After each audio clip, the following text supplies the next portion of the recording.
Yes, people. Oi, oi, oi. How we doing? It's the Premier League and it's back. Thank bloody God. Because I'll tell you what, boys, guys and geezers, girls included as well. I have needed football coming back desperately. I'm not gonna lie. As it always does, and it's an extra little bit harder now. You're a YouTuber. It's crap. It's crap. That transfer, that 2 months, 2.5 months of the transfer window where there's no football, no big international tournaments. Oh, it's drove me mad. It's absolutely drove me mad. Along with some other stuff, I'll keep them. It's absolutely drove me mad. But to help try and reclaim my sanity, I've got my brother Rashid to the right, and I've got Ozzy as well, man. Rashid, how are you doing, my geezer? No, I'm good. It's the best way to avoid shopping with the missus, shopping with your mom, shopping with Edge. You know what I'm saying? Now there's no more shopping. It's all about football now, okay? It's all about football. We're back. Am I happy? Yes and no. At the same time, I don't know about you guys, but it's kind of like yes and no. Transfer window was so long. Sesko and then Gyökeres, and then we got Zubimendi took 1 month, and Norgard and signings like that, Madueke, and it was just they kind of like slipped in Madueke in between all those transfers. Oh, here's Madueke. We got it done in 12 hours, by the way, but that's a convo for another day.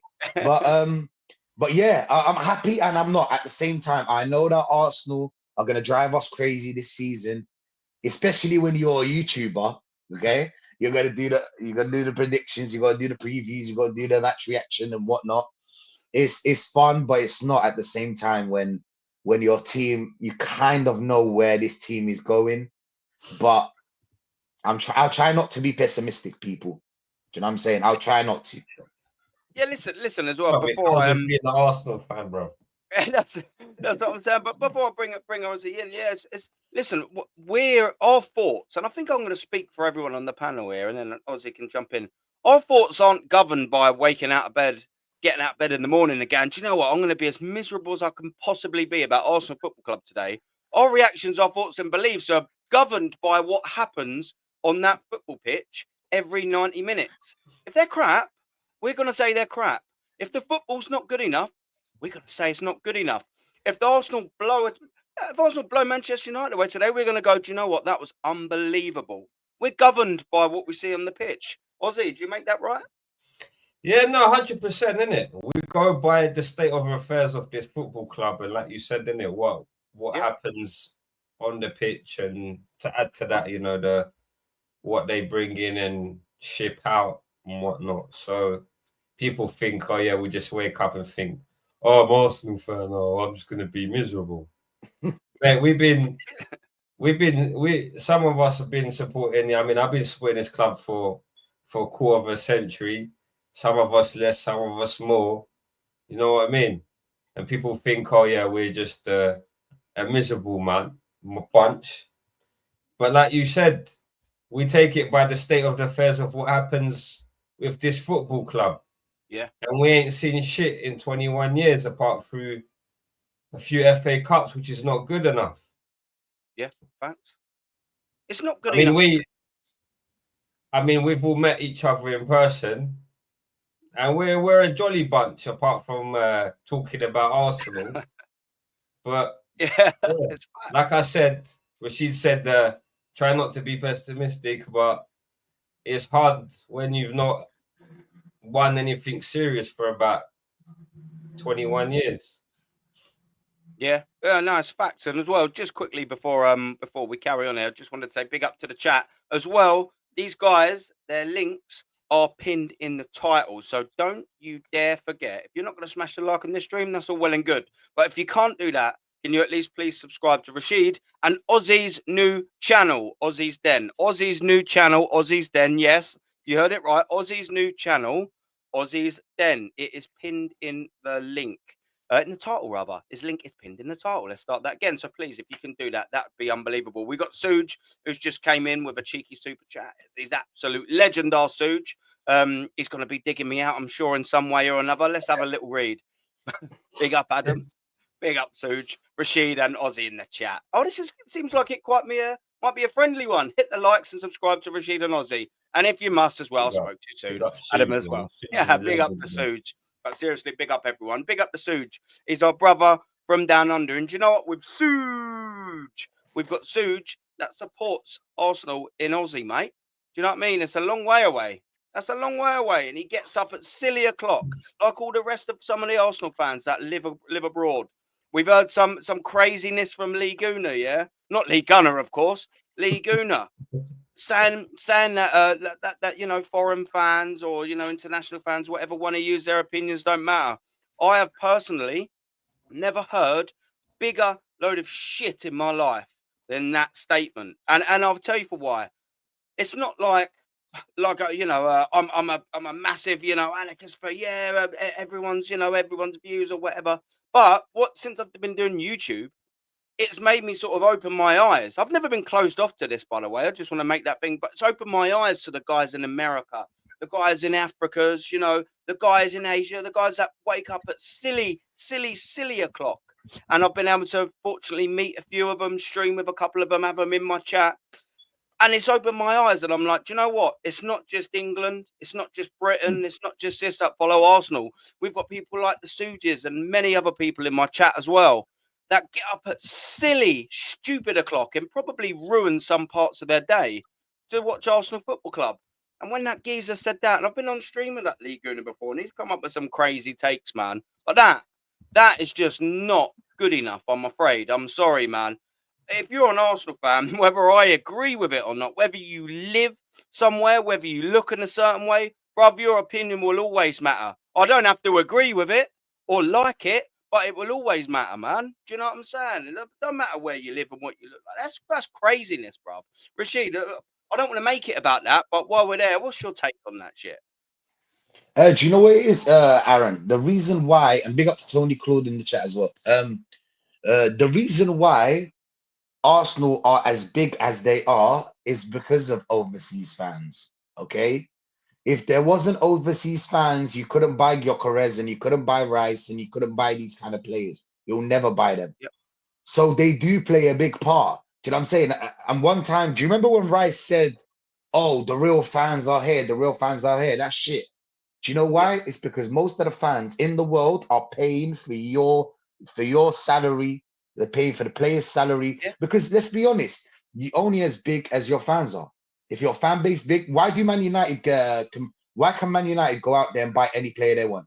Fine. Why can Real Madrid can do that? Why can Barcelona? Why Bayern Munich? Because these are the teams that have a big following everywhere in the world. And we're all fans here. Do you know what I'm saying? We can't police fans. We can't be like, oh, wait. You live in Sudan. You can't support Arsenal, and because Arsenal are big everywhere. I'll tell you that right now. But yeah, man, that's my take on it. Yeah, that's crazy. I think you bring up some very valid points, man. Do you know what I mean? It's England. We're not the biggest of countries, yeah. Britain, if you want to include the whole thing, we're not like that. You know, there's some continents that would just blow us out of the park in terms of size, stature, population, rather. And I just think to close all of that off, also Football Club, that's why they go and do these tours, because they want the money from these families. And guess what? If you didn't get the money from them fans, you don't buy the signings. If you don't buy the signings, you're not as good. If you're not as good, Yes. You get less fans. Round and round and round we go. Go. We don't just need English fans going to the stadiums like me. We need every fan if we want to be the bigger man. And more to the point as well, Ozzy. You know what I mean? Every fans, they've got to have their opinion. Like I said, whether regardless of where they live, who they are, whatever, all the aesthetics are absolutely irrelevant. Talk to me. If you talk sense, cool. If you don't, go away. Do you know what I'm saying? It's not rocket science, is it, Ozzy? Yeah, well, like Rashid mentioned, of some great points. You know what I mean? If we didn't have this international fan base and people from all continents, let's see if these players could get the wages that they get. Yeah. You know what I mean? Talking about these are the real fans and that. All right, if you want to clam in I don't know, 60,000 fans at the Emirates and say that's the real fans, let's see if they can pay you 240k a week. You know what I mean?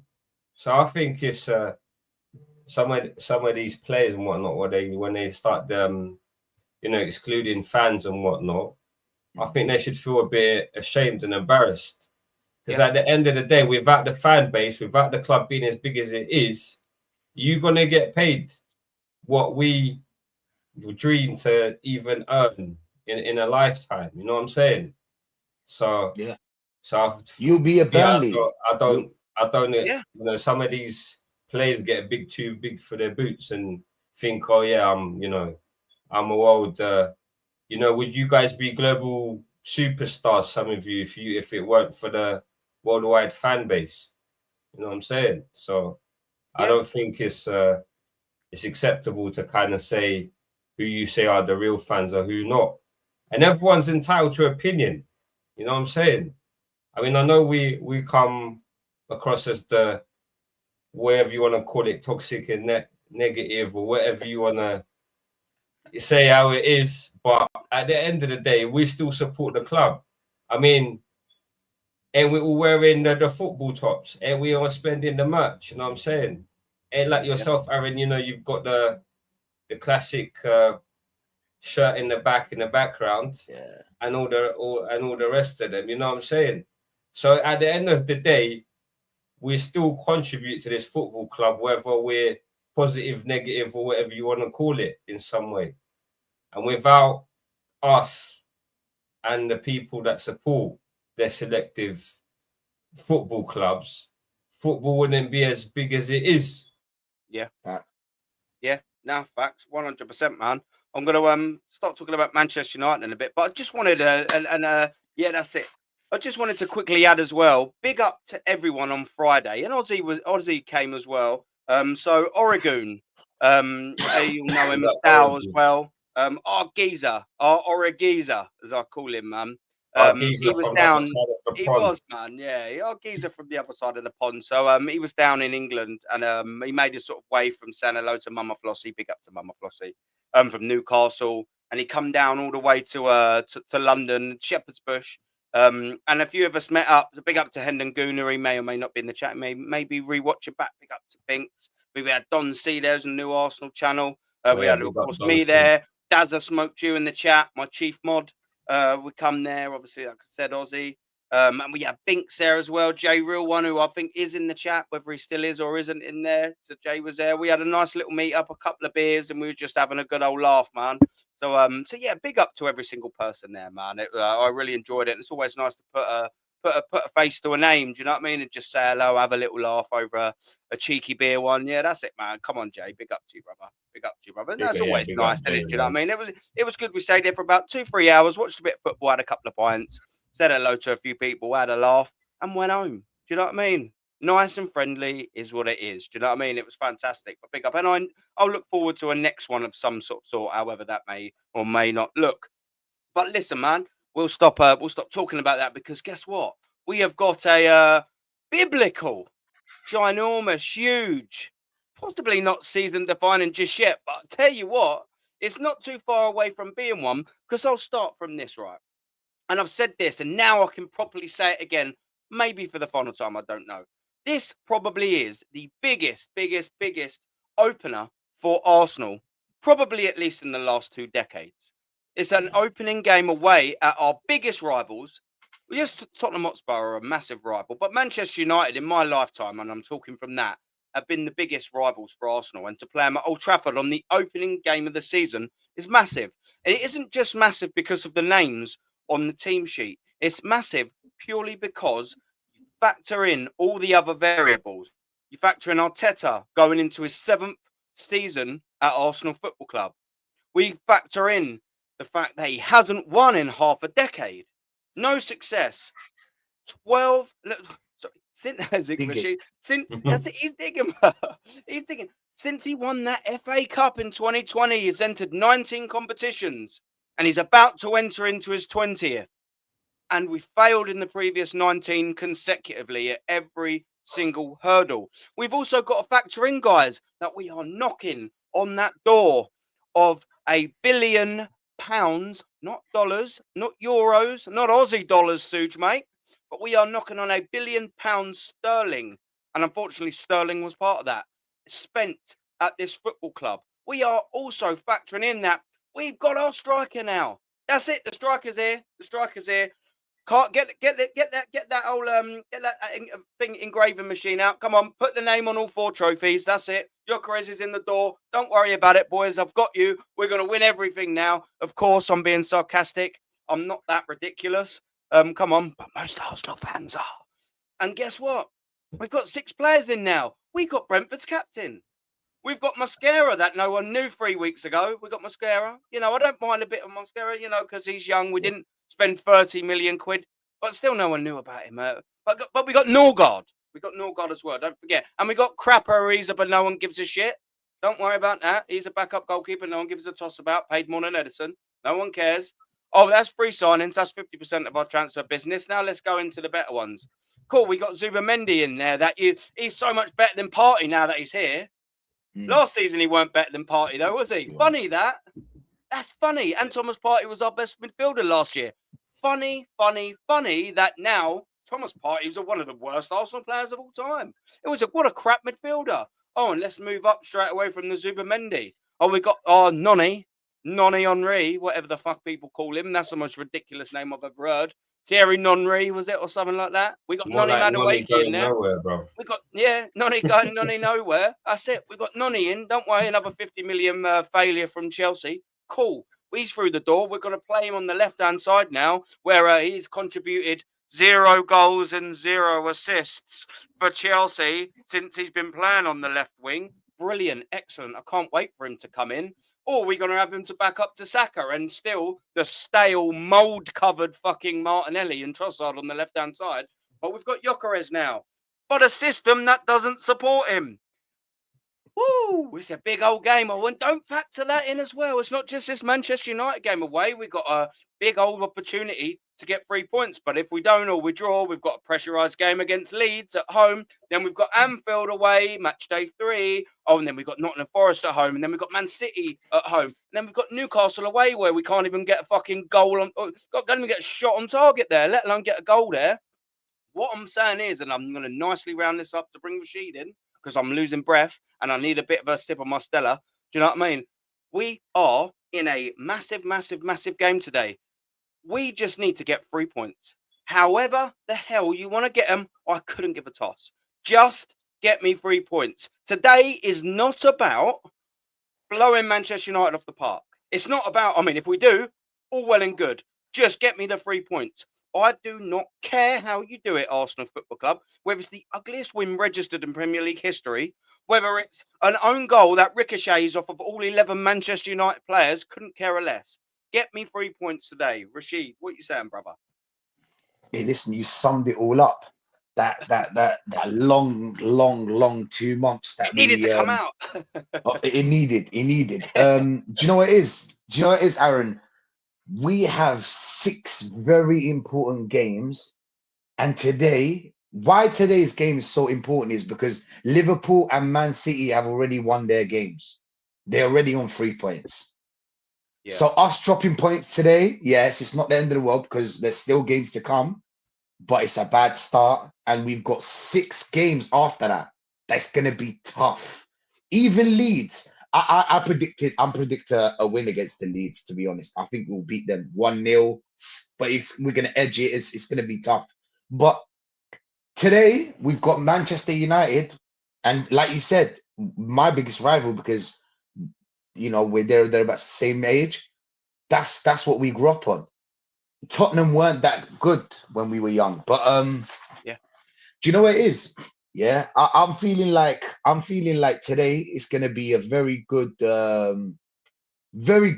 test for Arteta and Arsenal to show how really good this team is. Because bear in mind that in 4 preseason games, 3 of them we played like shit, and we only played good in 1 game.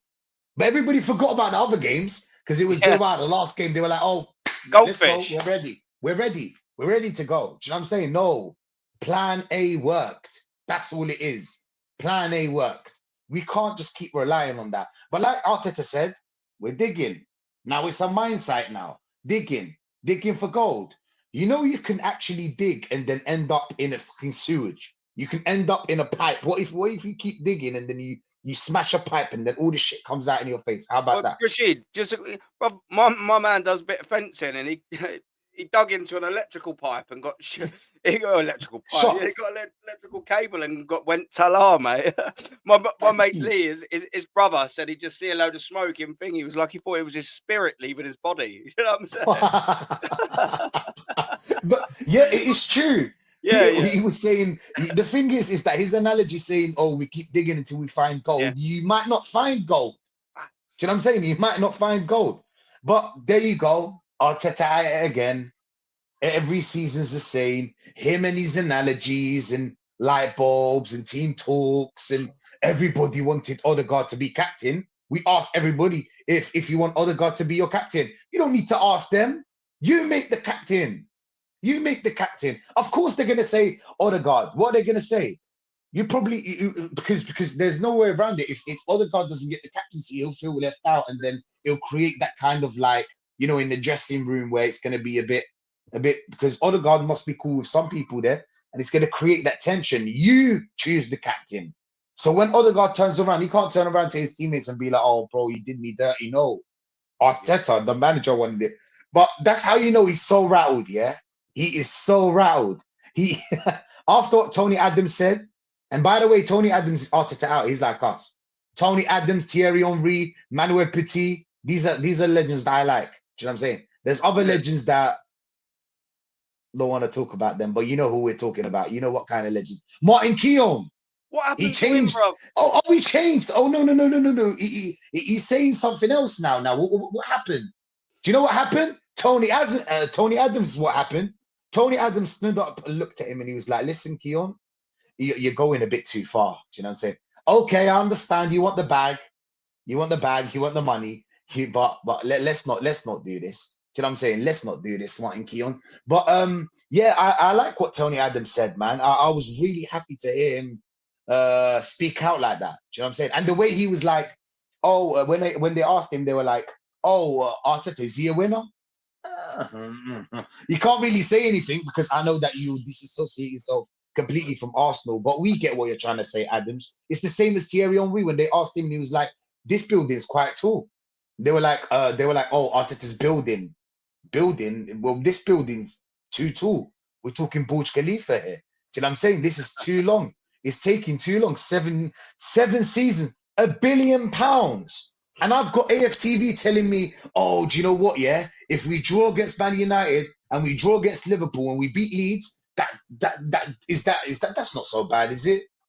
What do you mean? Where's these standards gone from this kid this year? Where's that gone? Lowered.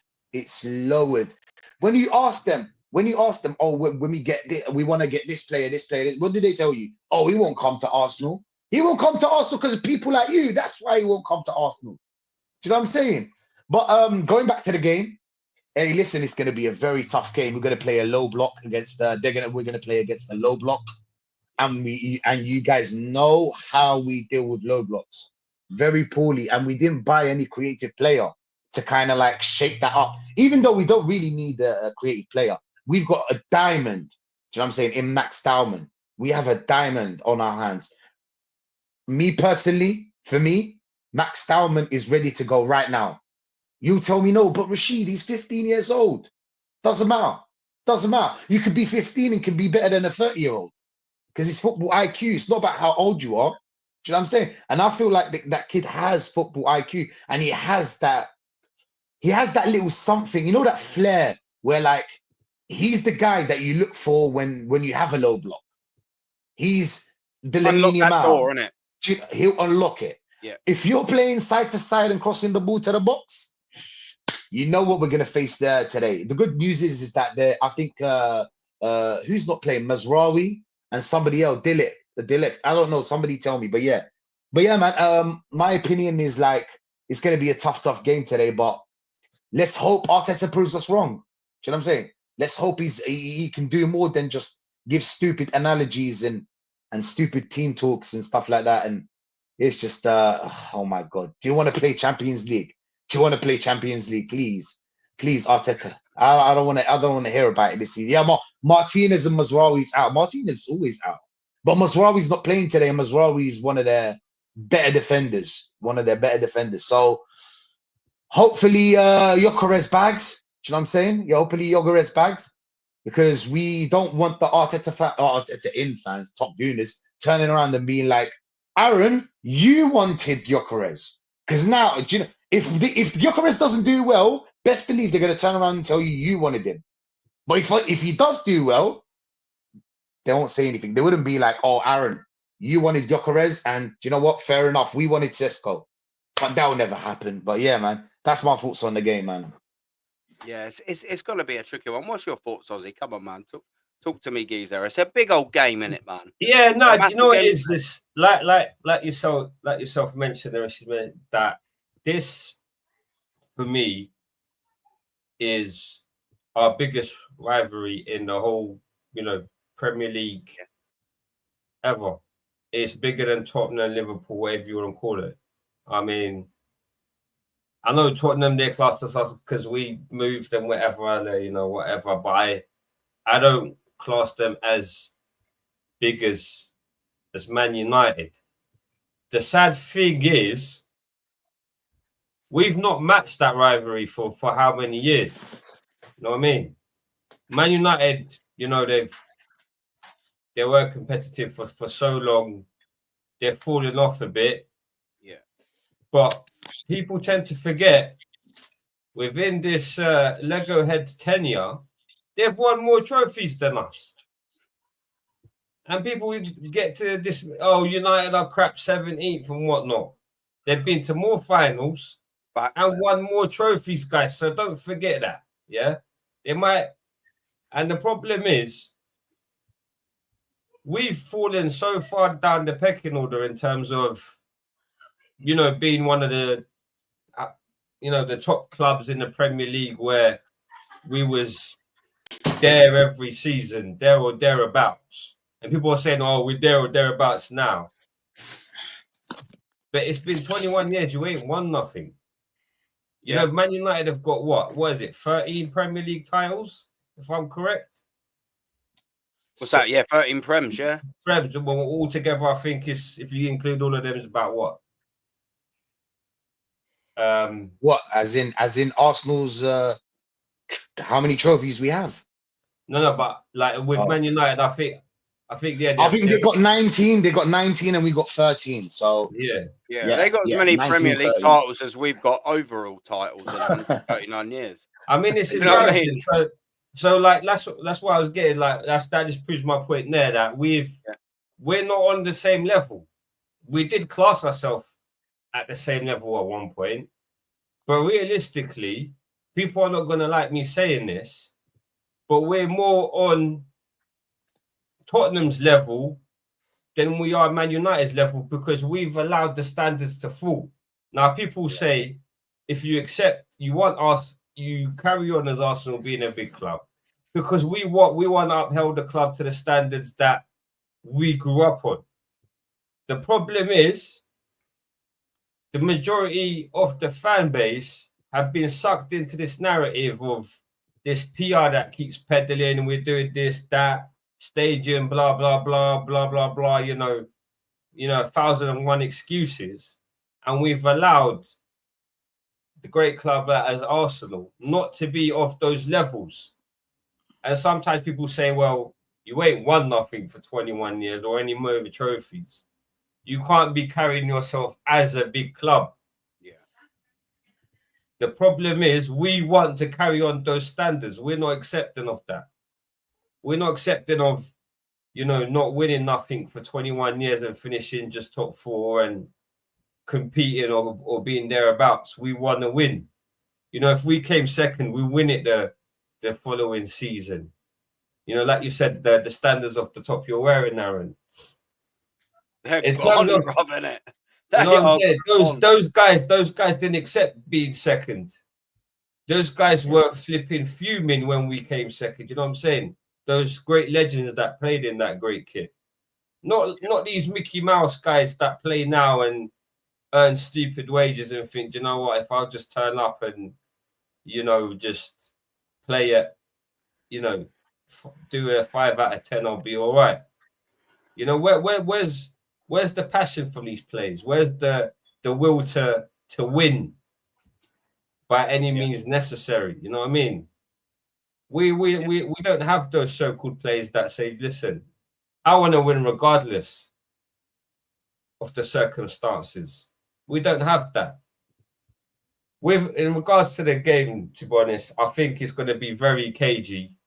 You know, it's the first game of the season for both clubs. I don't think it'll be as competitive as we would like it to be honest. But let's see what happens. I think it's going to be very, very cagey because I don't think neither side is gonna want to lose this one. And like you said, I would take a win, hook or crook, by any means necessary. I mean, I'd love to Pam United because while they've been as bad as they've been in recent years, we've never took advantage of that. We never seem to be able to do it at their ground. I'd love for us to Pam them, but I'd take a win by any means necessary. Bruv, it's facts. I was on stream with some geezer. He had like the catch up, you know, like catch. Yeah, I know. It wasn't catch. His name was SB. It was SB, yeah. All right, guy. You know what I mean? But obviously he's on that side of the fence. And he was like, he was saying literally just before I come on stream, he was like, yeah, we're gonna give him a hiding, like punch him up. I'm like, we ain't punched Manchester United up at Old Trafford in a fucking century.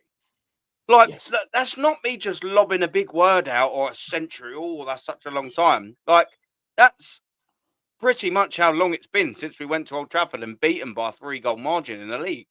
That's just, you can look it up. I don't even think the last time we beat them by 4, we were even called Arsenal. Like that's what we're saying. We haven't scored more than 2 goals away at Old Trafford for quite a while. Just that alone. Like, we don't usually, and that's the frustrating thing about Manchester United. And after I say this, I want to come in about Gyökeres and who's going to start. Yeah, but listen, this is what it's been about Arsenal and Manchester United for a long time. I'm not scared of Manchester United. They are not the Manchester United side that I grew up. That ruined my childhood. They're not the Manchester United team of this era. They're not. There's no Ruud van Nistelrooy's there. Do you know what I mean? There's no Ryan Giggses and Wayne Rooney's coming through. Do you know what I mean? There's no Paul Scholeses, your Carricks and your Keanes. There's no Berbatov or Tevez. There's no Rio and Vidic. Do you know what I mean? There's no Patrice Evra. There's no Gary Ronaldo. There's no Ronaldo. There's no Ronaldo. There's no Tevez. You know, they ain't even got one player at the minute with anywhere near as quality as any of them that are just labelled. But neither have we. This is the problem. Like, I can annoyingly wax lyrical, sadly, about that Manchester United squad because they were unbelievable. But so could I do the same about my beloved Arsenal Football Club.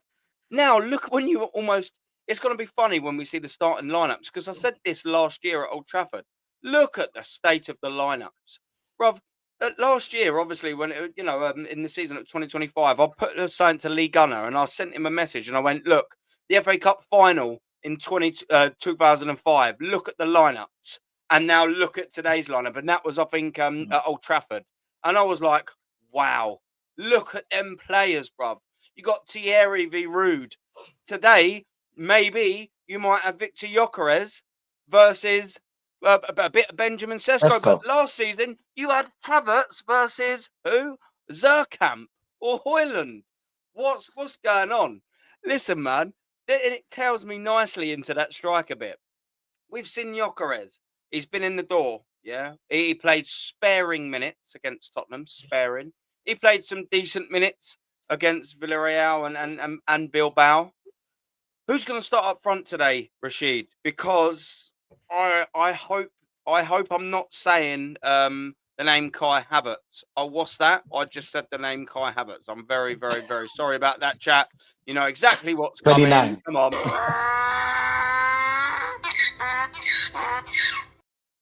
Sorry about that. Who's starting up for Arsenal? Who do you think's going to start? I'm not going to ask who you want to start because I already know that. But come on, what do you reckon? Yeah. Do you know what it is? Because Havertz scored, it kind of, now I think that there is a possibility he'd start. Do you know what I'm saying? Because of that goal that he scored last game. Yeah. But I mean, you never know with Arteta. Do you know what I'm saying? He really does have love for Havertz and the way he plays and the kind of striker that drops into the midfield. And do you get what I'm trying to say? Yeah. So there is a possibility Havertz would start. If he does not start, Gyökeres will be subbed by the 50th, 55, 60th minute. Yeah, he'd be subbed out. But I don't know what Arteta's thinking by because Havertz and Gyökeres is nowhere near the same level. Do you know what I'm saying? Nowhere near the same level. You can't even if you play Havertz today or sorry, today. I think a lot of even top gooners will be upset. That's why I have a bit of belief that Gyökeres will start. You know anything that upsets top gooners, Arteta can't do. People don't know how much of we have a say in this club. It's just that most of the people are happy about you've heard Odegaard say, second's not a failure. Do you know what I'm saying? And a lot of people feel like whatever Odegaard's feeling. In the same season that his manager started it off with, second ain't good enough. Don't accept second place. That's the same season. This is how, Rashid, sorry to cut you, bruv. But this is how demented some of this fan base can be, yeah? You've got, on one side, Mikel Arteta's boy, Odegaard, is going, yeah, there's nothing wrong with second place. In the same breath, Arteta's going, guys, do not settle for second place, guys. Do not second. We are Arsenal Football Club, guys. We do not settle for second place, guys. And then last season, I already recorded it, and he's like, oh, guys, we finished second again, guys. But look at the problems we had to face, guys. We had all the injuries, guys. We had all the injuries, guys. We also had the poor refereeing decisions, guys. We had to please feel sorry for me, guys, because I'm not good enough, guys. Come on, man. You got manager and captain contradicting their own beliefs on where Arsenal Football Club should be. And then you got the fans going, oh, yeah, but second place is awesome, Aaron. Second place is where it's at. It's not the Olympics. You do not get a silver medal for second place. Come on, man. It's just not good enough, is it? It's not good enough. And by the way, big up to Cass big up to Cass for the raid, man, and big up to everyone that's come over. Smash the likes up in the building, and for everyone that's come over, these guys' channels are pinned in my title, and they're pinned in the chat as well now. So yeah, please show them some love. And also, BBK, if you want to jump on, let me know, and I will get that done BBK. Now. Yeah. So yeah, sorry to cut you there, brother. Big up to everyone over from now. Nah, do you know what it is? What Odegaard's saying, Odegaard was put on the spot. Do you know what I'm saying? He was put on the spot with that interview, and he was like, "Oh, you should be happy with second place." That's just a reflection of what the top gooners think. But this season, I don't think there's no more excuses. They used all their excuses up. It's been what 6-7 years, £1 billion to get second place again. Nah, and it's not even happening. You can see how City were playing football. City are nearly back to the City do you know what I'm saying? They used to be. So City are going to be a problem. Liverpool are going to win no matter what. It's like Salah. How did you expect Salah to score? Do you know what I'm saying? After seeing him play a shit like it's just Salah. That's what Liverpool do. Do you know what I'm saying? Yeah, exactly. But Rashid, he's older now. He's 3 months older than his best season he ever had for Liverpool last season. So he's gonna decline. Yes, he will decline, but he's not gonna decline to 10 goals a season. Yeah. No, he's declining, Rashid, though. But his decline is different. His decline would be like an 18 goals kind of. Instead of getting 20 plus, maybe you'll get 15, 18. But the good news for Liverpool is that Ekitike is going to give them some goals. Isak's going to give them some goals as well. Verts hasn't come in really, but they still got goals. They can spread goals around. I mean, even Gakpo scored. I don't know how Gakpo. I don't understand Gakpo, but he does do well, innit? Huh? His first season, Gakpo. Fair enough. I always like it. It's frustrating sometimes with players, but I think at least if you're going to be reasonable, give them 2 years. If they haven't banged after 2 years, they ain't gonna. Do you know what I mean? That's fair to say. Gakpo didn't have a very good start to his season. He had a so-so start to his first season at Liverpool Football Club. But last season, he was very good. So that's what you want. If you're not going to start well, at least start finishing well. And he's on that upward trajectory, Gakpo. And he's chipped himself in again with another goal. That's what you want from these players. You know, like, say for argument's sake now on Martinelli, yeah? Because we ain't got a left winger. Or even let's just say, Noni Thierry Henry starts on the left winger. At least if he's going to start, we don't want him to. But at least if he is, get a goal at Old Trafford tonight. You know, even if it's going to be a 1-1, whether it's going to be a league cause, it might even be a winner. That'd be great. Go, just get something over the line. Gyökeres, I'm saying that to. I'm saying that to Madueke as the new boys. Come in, show your worth. Get that first goal under your belt. Do you know what I'm saying? And and there you go. There you start getting a bit of an upward trajectory. It's not rocket science for these things. No, it's not. Do you know what it is, Aaron? Yeah, it's like, unfortunately for Arsenal, yeah, Saka's gonna probably get you what, 13 goals. Saka will probably get you like 13 goals, probably 8 assists, something like that.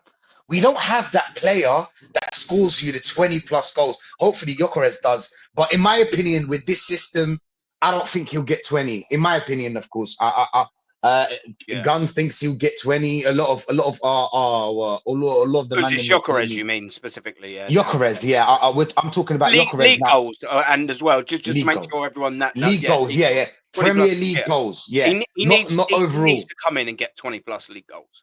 Absolutely. Yeah. I don't think he would, Aaron. I don't think he'll get 20 plus goals in this system. Not because he's shit, as in not because he's not, because he's a killer. But in this system, I think 15 is his max. So we got a big problem. Liverpool, they already have someone that can get them 20 plus goals. City, we don't even have to. I mean, Haaland's already scored 2 goals already. We just started. Haaland's the first on the scoreboard. No and matter probably what not you going to be say about shifted, Haaland, is he? Innit? He's not going to be. No. That's what you were talking about, the decline. Even if Haaland does decline, he'll decline differently to other players. Instead of getting 27, he'll get 20 goals or 18 or still decent. His decline will still be a title-winning-esque contribution, wouldn't it? Basically, yeah. Basically. So that's the kind of player you need. I know it's not all about GA, but you do need someone to score you those 20 plus goals. Someone in the team. And that's something we didn't have because we tried to spread the goals around, didn't work. We tried to rely on Saka, didn't work because you can double up on Saka. That's it. Do you know what I'm saying?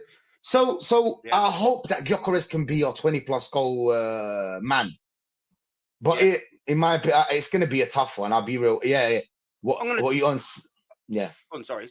I'm going to jump in on there, and then I'm going to bring Aussie in as well on this. So, like, I literally just had, if there's anyone still in from NAF that was there from the start when I said this, you know, you need more contribution in terms of winners. And I was sort of saying this specifically about Odegaard. He doesn't get them contributions. I appreciate, you know, it isn't like what you said, always about output. But when you've got a midfield that are designed not really to give output, you need someone in midfield to give output. Odegaard done that 3 seasons ago. He hasn't done that since, right? You look at that title side, or the title challenging side, let's just sort of say. You had Martinelli putting in unbelievable numbers, maybe not match-winning contribution, top-winning contributions, but he was getting double figures in goals and assists. So did Odegaard. So did Saka. And there might have been one other person. Maybe it might have been Jesus that got maybe double figures in one and one in the other. Either way, I think there was at least 4 players in that Arsenal team that got double figures in terms of goals and output. We haven't had that since. Last season, we didn't even have one that got double figures in output. Not even one, bruv. Not even one. That's nowhere near good enough. So obviously, now you're thinking, all right, Saka, all right, he got his injury or whatever. But the thing is with Saka, and I know you can also caveat that with age. Yeah, you know what I mean? He's been a bit younger and he's been carrying this Arsenal side for a lot of time. Yes. This season, if Arsenal want to have a title challenging season / title winning season, we need Saka to have that Mo Salah season. And he hasn't had it yet. For whatever reason, I'm not criticising Saka, by the way. This isn't a critic of him. I think he's been unbelievable for Arsenal Football Club. But now we need him to go from unbelievable to off the screen. We need that. And that's what Mo Salah has done for Liverpool over 8 years, numerous times, along with other players, the Manes, etc. We need Saka to go, do you know what? I'm going to get you 18 league goals. Instead of the 12 and 10 assists, 18 league goals. Get us that and get us 12 assists. Get a 30 GA contributing season. We need a left winger. You know, maybe if you've got a Gyökeres in there, left winger to maybe go, yeah, I'll give you 10 and 10. I'll give you 10 and 10. Yeah. Maybe not as good as Saka, but I'll give you 10 and 10. And then we need our Gyökeres to go, don't you worry, my son. I'll give you 20 plus goals. Might only give you 5 assists, but don't you worry about it, my old China. I will give you 20 plus league goals. All of a sudden, you're sitting there thinking, well, you got front three that's getting 50 plus goals. That's not bad. That's not bad. League winning. I wanted just to add this, Aaron. Yeah, it's time for Saka to step up. I know when we talk about Saka, it's like you're walking on eggshells. Oh, watch. Well, 1 second. Let's not, you know what I'm saying, hurt some people's feelings, because I know what Saka is to them. Okay. And I like Saka, don't get me wrong, but I think like he's a very good player. To be an elite player, you need the GA. It's not just about the GA, but you do need the GA it's at the same time. Isn't it? Yeah. And let's be honest, most of the balls go towards Saka. We're barely playing on the left hand side. We're playing everything on the right. So Saka's getting the ball more than the other winger. So I'm sorry if I'm asking you to step up. Yeah, I can see that. Ethan saying big up to him. Saka needs to be given more freedom. Well, I think last season, after he came from injury, we didn't defend. He wasn't asked to defend. And it was the same, thereabouts, the same kind of goals. So I don't really think it's about, this is a you know what I'm saying, unpopular opinion though. I don't really think it's about that. Because last season, we gave him, well, maybe not the freedom, but we gave him the luxury not to defend after he came back from injury. He wasn't defending that much. Yeah. And to be honest, I feel like it's time to step up for Arteta. Do you know what I'm saying? Yeah. And him to find a system that fits these players to get us someone that can score us that goals. And that guy needs to be Saka. He's our poster boy, right? He's our poster boy. Do you know what I'm saying? Yeah. Saka or Gyökeres, one of them needs to get us 20 plus goals. I don't know how, one of them has to. But yeah, that's my point on Saka, man. Just quickly as well, I just want to address this. That's all well and good. The geezer that sort of comments up. Dude spoke a lot of words, said in a true world-class player. Guess what? All right, and I'll make this very simple to say. If I just went, Arsenal need world-class player. Rashid, how do you reckon Arsenal going to do? Yeah, they're going to win today. What about you, Ozzy? Show over. But it's funny, if you didn't agree with me, you'd ask me to explain it. But I asked to explain it, and you say, you need to just summarize it up really quick. If you don't agree with me, you want me to explain it. How can I do both? It wouldn't be much of a show if I just went, Arsenal need to beat Manchester United 1-0, I predict. Bye, everyone. Come on, man. What are we saying here? He must like Saka. He must like Saka. I think you offended Come on, geezer, man. Come on. Just to back off your points and what Rashid was saying. Big up BBK. Salute. Yes, geezer. Yes, BBK. Big up, mate. The thing is, my thing is very simple. You know, all these things that we are debating, we know the answers to them already. Mm-hmm. Yeah. And I'll make it very simple, yeah. We've seen under this manager play a system that gets the best out of this team, that gets your wingers scoring that 10, 15 goals and whatnot. And what did we say that season? We said we needed a striker. Yeah. Now we've got that striker. Yeah. With Saka, if you want him to get potentially that 30 plus GA, you let him off the shackles of defending like Salah does. You know, stay on that top half line of the pitch.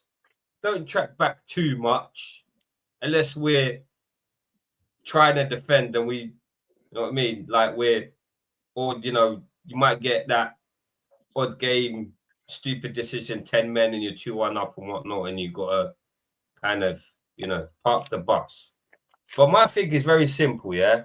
With the Saka thing, you leave him up top. Listen, you don't want that guy be running up and down 100-meter pitch for 90 minutes, especially with, you know, the injury that he's just had. Yeah. You need him to exert that energy where he's going to be most effective. And it's not going to be defending or running towards his own goal. We don't need that. Is Salah most effective when he's running forward or backwards? I know it's Forward. I know it I sounds. thought he was a left back when he right back. What Right are we doing here, isn't it? I know Right it sounds back. stupid, isn't it? That's why I like BBK was laughing. You know, it sounds stupid, but he's most effective running forward, isn't it? So it's quite simple. Another thing is, you know, to get Goalscoring to bang, you played the system where you was getting what's that season where we scored the most goals, and all we was saying was we was lacking in that clinical striker. We've got that striker. So if Arteta has any chance, absolutely any chance in the world of winning something, let alone the Premier League, and if he has a light bulb, a lemon, I don't know what he has in his that damn brain of his, because he likes to think a lot, but if he goes, listen, when did I get the best out of this team and the players were scoring goals? Was, you know, we're talking 2-3 seasons ago. I've added a gunman up front. Let's let the shackles off and play attacking football and see what happens. With the Odegaard thing, when Odegaard was contributing, he was playing as an attacking midfielder, not playing in his own half. Yeah. And the thing is, what we could do now is play a double pivot like we did in the last pre-season game. You know, get Zubimendi and Rice and let Odegaard do his thing up front, and let's see what happens. The concern is now is that left side. We've all said that left side is non-existent, and he keeps chopping and changing. You know what I'm saying? Let Skelly and Martinelli have a run at it and see what happens, and tell Martinelli, listen, just pick your damn head up, stop running with your head down, and maybe you'd be more effective.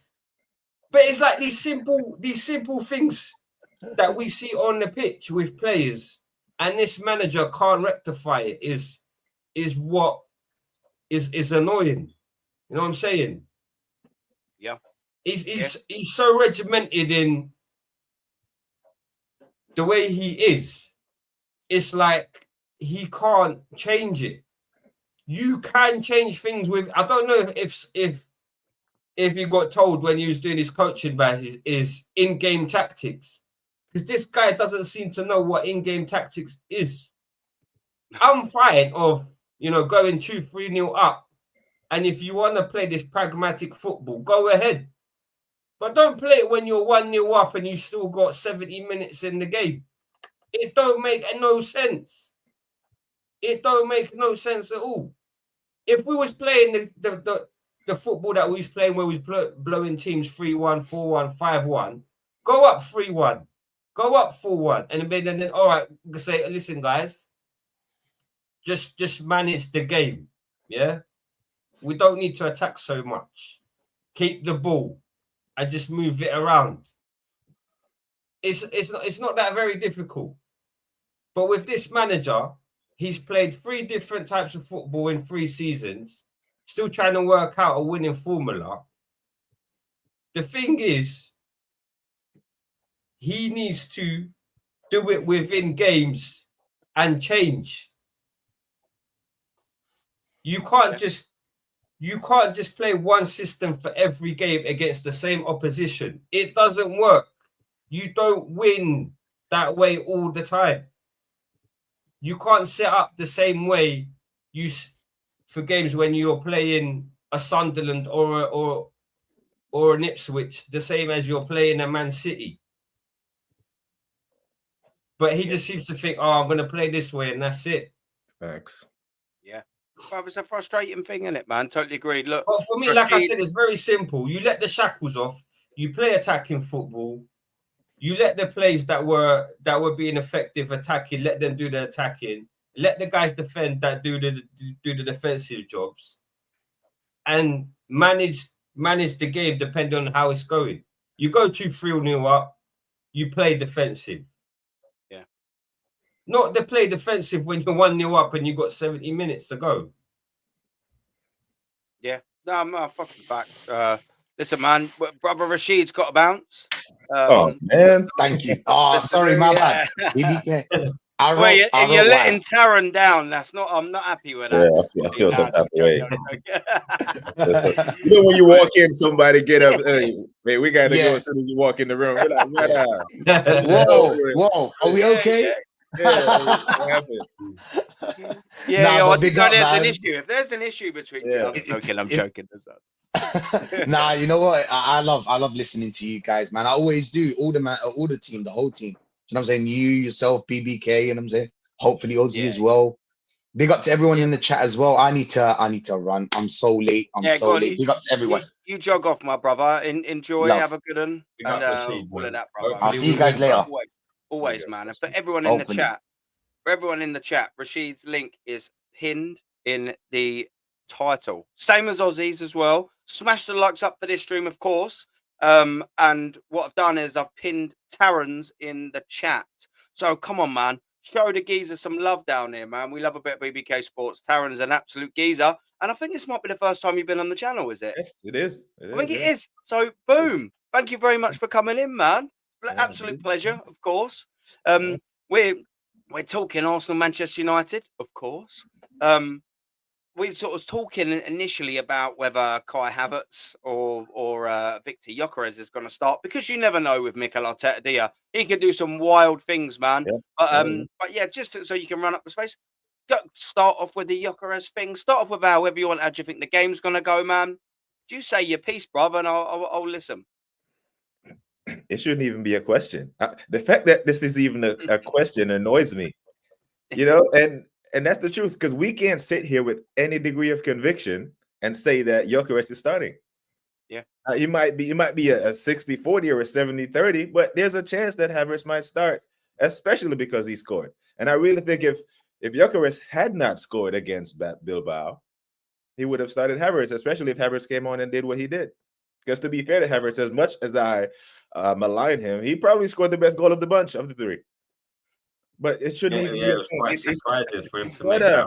Like, people said, "Oh, look how fast he is! Look how fast he is!" I've never seen him run that fast. It looks like I thought he was gonna fall over as soon as he absorbed the contact. Because I've seen. Do you know what it reminded me of? Do you remember, like, I think it was against, might have been against Tottenham, and Dennis Bergkamp was his final season, and someone sprayed the ball over to him, and he sprinted like he was Thierry Henry in his prime. I just remember thinking, how's Dennis moving like that? Do you know what I mean? He's 36. You know, it was one of the world's anomalies, that, wasn't it?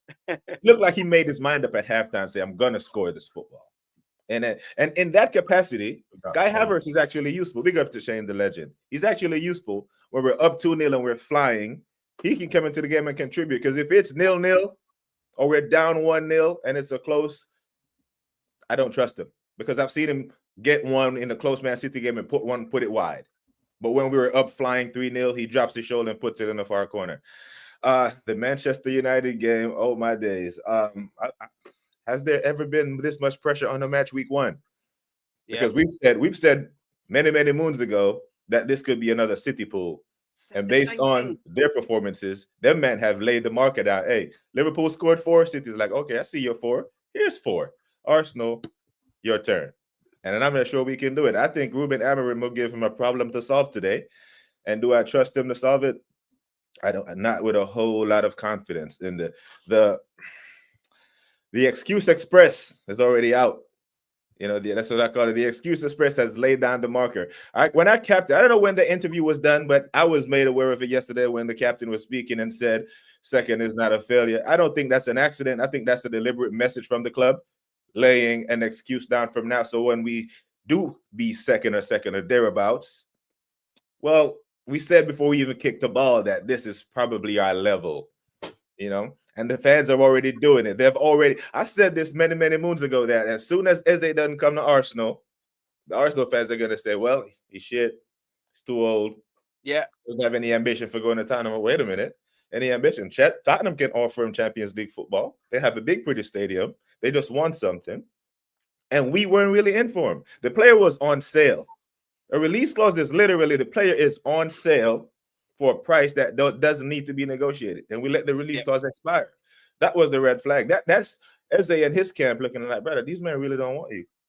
Bro, Taron, did they really think, like, Eze's release clause was 68 million and you could pay it over three years?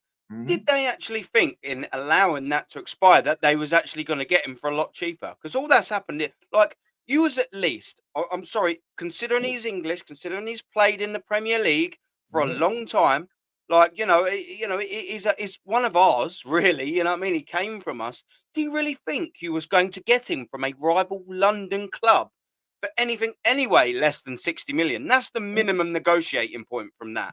60 million onwards. So it's almost just like, so what you've allowed yourself to do is, even though there was a nice staggered payments anyway for him, you've gone, now we'll just wait. And all you've done is go, well, sod it. We'll try and save 4 million quid and let Tottenham get him. Yeah.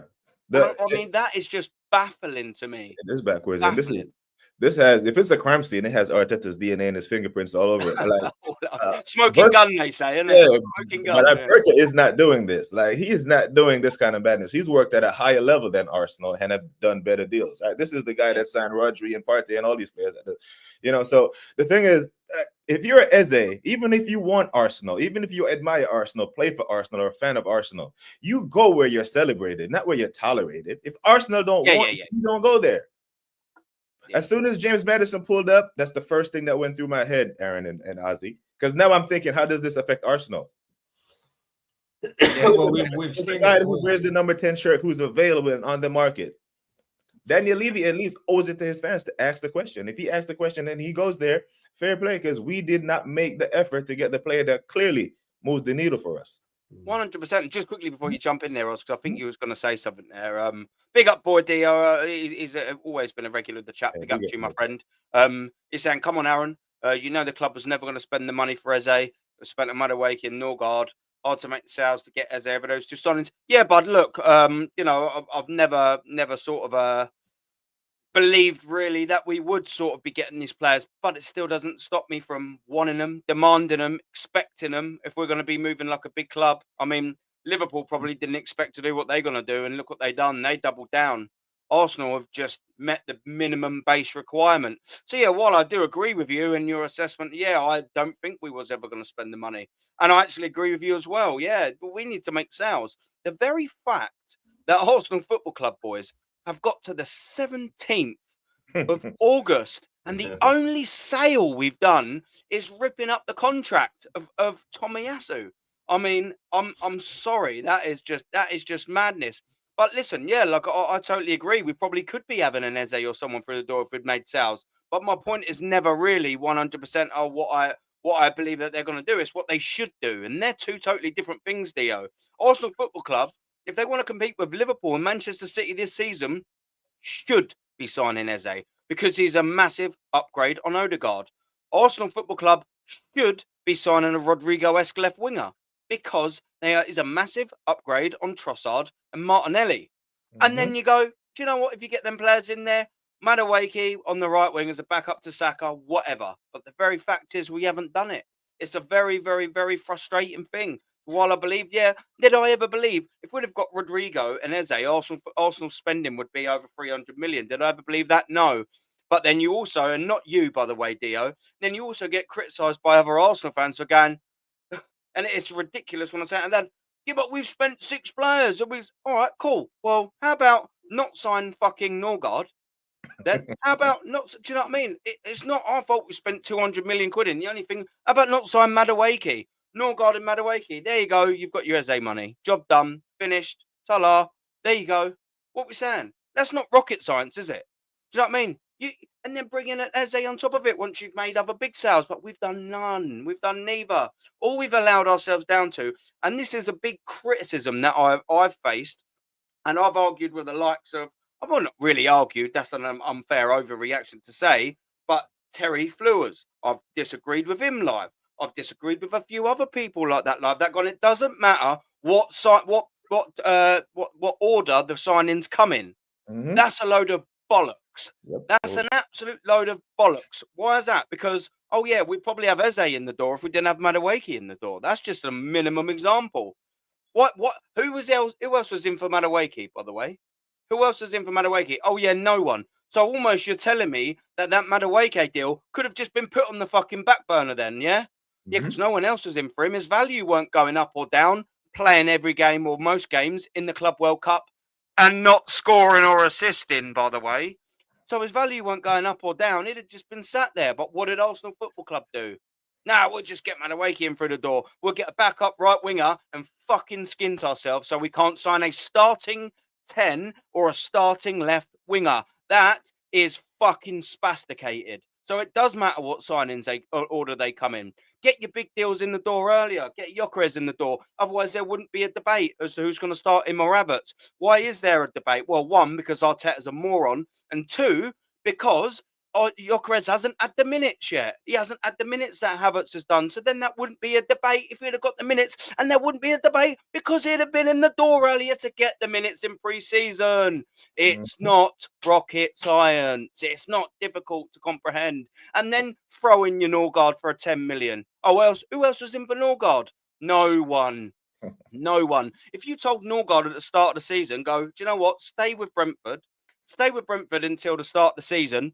We want you, but guess what? Well, guess what? Just say no to everyone else. What's he going to do? He's crying because he might be playing in the Champions League. I can't believe it. He's going to go, do you know what? I'm going to say no to West Ham all summer. I'm going to say no to Fulham all summer. I'm going to say no to this. I'm going to say no to that. Why is that?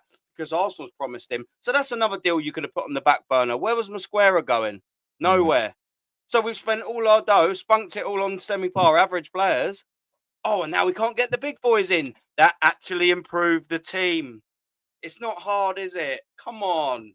Someone help me out. Ozzy, help me out here, man. Come on. No, I completely agree with you. Like the Madueke deal just bamboozles me. That signing doesn't make sense to me whatsoever.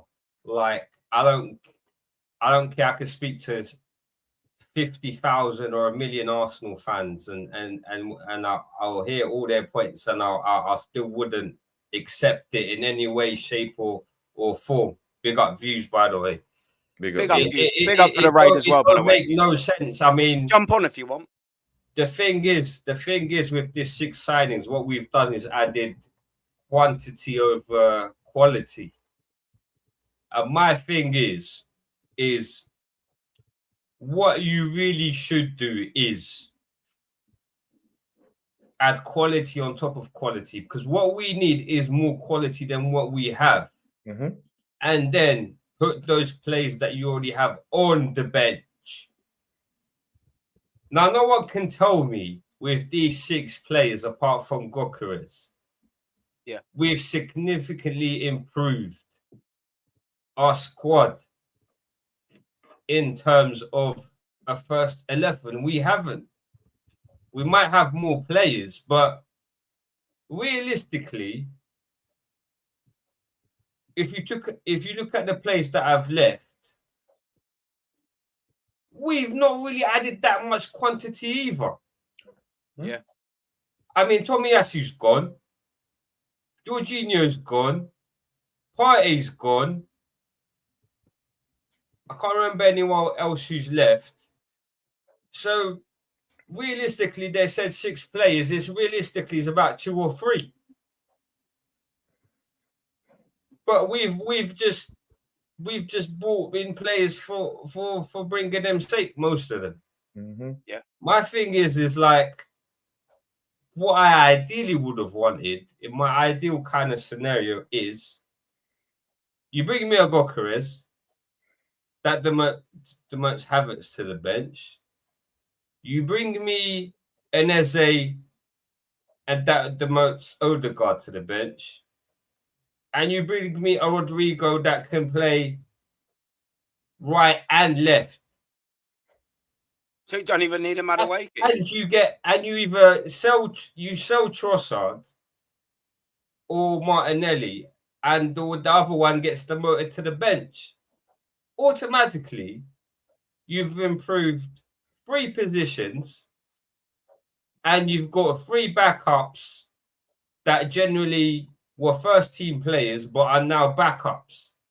So whether you agree they're good backups or not, they potentially are better backups than what you already had, give or take. Yeah. Mm-hmm. Yeah. That's what I would have wanted. But that's mad. Taron, instead of bringing in these 6 players, bring me in 3 quality players that significantly improve the squad. And then you start looking at Odegaard, say, listen, man, you're stinking out the gaff. Until you prove you can, do what you have shown that you can do, you're going to be on the bench. Yeah. And you do the same with other players. Because we need to create competition in the squad.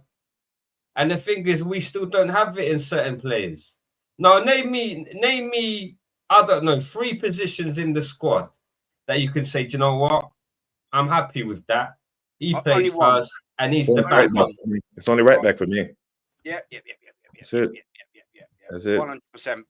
Ben White. And the other things I just wanted to mention. Sorry, the other thing I wanted to mention is I'm sick of it, and you guys and these top gooners need to stop drinking the Kool-Aid or the tap water or whatever the chicken from Bossman shop or wherever it is. Stop doing this bollocks of we never get linked to a player or no one says we want him. As soon as we link him, I like him. He'll do a job. Stop that shit, man. No one wanted Madueke. No one wanted Norgard. And all of a sudden we get linked to them and say, they're good. They could do a job. You wouldn't have mentioned him if he weren't linked to the club. So why you jump on this narrative that they're good enough?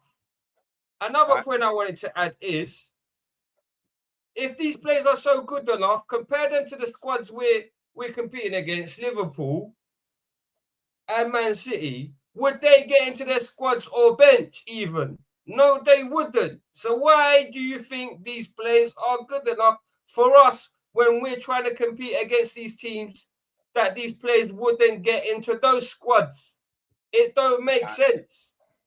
Like I said to you on Friday, Aaron, if I was racing a guy with a Ferrari, I'm not going to turn up in a Ford Focus, am I? You wouldn't. You'd turn up in a Lamborghini at least, wouldn't you? Do you know what I mean? And let's see who we got. You know what I mean? You feel sorry for the Ford Focus. The Ford Focus is Mikel, isn't it? Like I'm fed up with it. No one mentioned Madueke or Norgard or some of these players. We live with him. We might get him. I like him. He'll do it. What do you mean you like him? Some of these players you never even heard of. Just because he's been linked with the club, you have to like him. Stop it. It just doesn't make sense. It's like this club can't do no wrong. This manager can't do no wrong. Yeah, and you got a big fan base, bro. I'm sure some of these top gooners will tell off their partners or their family members more than they'll tell off this manager or this club for doing something that's not right. Yeah, it's ridiculous. Listen, I'm gonna do this next bit with Taron, and then I'm gonna for the final bit of the show, I'm gonna get our season predictions in after I do this little bit. And by season predictions, because there's no better time to do it, I basically sort of mean I'm gonna ask you two gents, and I want people in the chat as well to jump in. To write in and post who you believe. I want to know who you think Arsenal's player of the season is going to be this year. The top scorer, the big assister, who's going to be that creative spark, an assist. Who's going to be the breakthrough? Is it going to be Max Downman? I think we all might be saying that. An unpopular opinion, do you know what I mean? All of that. And then I want to know who you think is going to win the Premier League, the Champions League, Champions League rather, the FA Cup and the Carabao Cup. I'm quite intrigued on that. So just quickly, I want to run through this with Taron, and then we'll go and do that. Yeah, I at Arsenal Football Club think we've made two massive mistakes, and I don't actually think we're a million miles away. Yeah, if Arsenal Football Club was to have Rodrigo and Eze in there, yeah, and we'd made the adequate sales in which to do so, yeah, and we'd got them in the door, and we switched it to a 4-2-3-1, yeah, the defense and the goalkeeper speaks for itself, okay, and then you've got Zubamendi and you've got Declan Rice as that pivotal two, a Rodrigo and Saka on them wings with an Eze as a 10 and a Gyökeres up top. I'm even with Mikel Arteta. Okay, I'm not going to be like giddy over my head like a little fangirling, but I'm going and thinking this is a bloody good starting lineup. It will take a biblical so-and-so to mess this up because that team there should be winning something. But this isn't my point. That team going into the season in that formation would get me relatively excited about this season. And so far, I'm not, Taron. What do you reckon, brother? Yeah, I second that point. I've said if we got a Rodrigo, even if we didn't get an Eze, which I wanted, if we had a Rodrigo, this would be the first time, at least in the Emirates era, that Arsenal Football Club would go into a season saying we have two of the best wingers in the world. You already have the best defense. Now, a top manager would use the best defense as a license to go attack teams because you know your defense is good. I'm not going to prove to you my defense is good by inviting pressure onto them. You know, they're prone to human error. And you invite on pressure to the best defense for 70 minutes, like Ozzy said earlier, they're going to make a mistake. They're going to switch on. They're going to get tired. So I would be completely gassed. There would be no doubt we're picking up 3 points today if that was our lineup. You know, you'll be confident, wouldn't you? Confident. Chest. I would have all the chest in the world. Two of the best wingers in the world, a striker that's worth his salt, and a number 10 to get him the ball. Oh, I'd be over the moon. But the thing we already know that we've already made the point that Sesko was his guy's number one choice, right? And Gyökeres comes in and give him a selection headache. I really believe he doesn't want Eze because Eze gives him another selection headache. Because now he either have to move Odegaard to the left 8 or don't play him. He doesn't want all these headaches. He really doesn't. And what manager turns down good players? If you're a manager and give me all the good players, I'll figure it out. Yeah. If I'm good enough, I'll figure it out. Yeah, they want the headache. They don't even want to take paracetamol. They want the headache. Give me all I'm of not them. taking ibuprofen or paracetamol. Give me that fucking headache, brother. I'll have it for 38 Premier League games. Every single one. That's what I'm saying. Like Man City have signed 3 midfielders on top of what they already had. Yeah, give me all of them. Give me all the damn Look players. at Reinders yesterday, bro. Look at Reinders. When to play who and when not to play. Mm-hmm. And the thing is, since that season when we played scintillating football in 22-23, we have spent over 500 million and we look worse. How is that possible? Like, that's the last time we played decent football close to any kind of football that resembles the Arsenal. That looks good. And we spent half a billion since then. And we look terrible and still don't have a left back at the club. Still don't have a left winger. Still don't have a true 10. How is this possible? I love hearing things like that. Yeah. That's almost that, Taron. I looked at so many things like that, but never really. Say that again. Say that again. I don't think the people in the back heard you. Say that again. Yeah, that's a Since we last played great football, in 22-23, the season where we were at top of the league, when we got 50 points from 19 games, when we were blowing teams away, we have spent over 500 million, and we look worse. Yeah, boy, that's landed, bro. We look absolute worse. And here's the thing. Because Tony Adams has criticized Arteta and his captain, make no mistake about it, he is not dropping Odegaard because now he looks weak if he does. He is not going to let an outside influence, even though he is Mr. Arteta. He's Mr. Arsenal. And he is Mr. Arsenal. I'm talking to you, D from Fan Zone. He is Mr. Arsenal. 2 first division titles, 2 Premier League titles, about 4 FA Cups, captain at 21, captain us for 14 years. He hasn't kicked the ball for us since 2002. Captain us over 3 decades, bruv. 3 decades, FA winning cups. Yeah. So if he can't speak on the captaincy, right, from a 4-time champion while being captain, then who can? Right down. Tell me who can. Saying, my man's got a statue outside the stadium. You can tell him shut up. If he can't criticize anyone, then tell me who can. Because you can't tell me Thierry can do it. Because when Thierry did it, they went after him as well. Yeah, they went after Titi when Titi criticized him as well. And because it goes against the grain. What? So you're telling me everything isn't pretty at Arsenal? And what Ozzy touched on earlier when he bitches. said that the top goon is drinking this and they're drinking that. But here's the thing.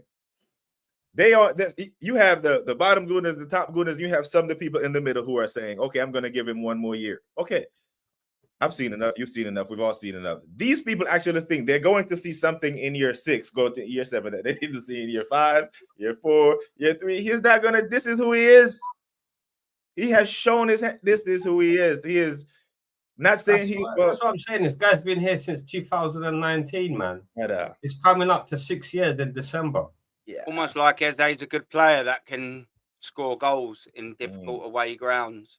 Yeah. I haven't seen the goal, by the way, but everyone in the chat's going, Eze. I'm hearing Eze 1-0. The Tottenham team might fall off, so I hope that happens. Yep, Eze scored. Just Lord. Yeah.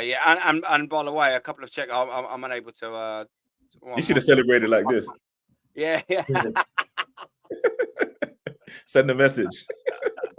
Yeah, well, everyone's saying it's an absolute banger. Apparently, almost like he would improve the Arsenal team instead of Odegaard, isn't it? But why would we want to do that? Because he's our captain. Oh, come off it. He's a poster boy. He's not a captain, man. He's soft, man. What traits does? Sorry, Aaron, but what traits does Odegaard have that merit a captain? Only one, and that's none. That's it. One trait, none, no trait. He's embarrassing. He's the only thing he's a good boy. Saka was. He's a poster boy. He's a boy band, isn't he? That's what he is. He's the lead singer of a boy band. Go and sell the shirts. Go and do all of that, Aussie brother. Aussie chat. Come on, go and sell the shirts, Odegaard. Go and put your face out there, innit? Go and do all of the little visits. But let a real man lead a team. Let a proper man lead the football club. And like Taron said, bang, absolute nailed it at the park. Wallop, home run. There is no better man alive that is more fucking equipped to talk about the Arsenal captaincy than Tony Adams 5. Yep.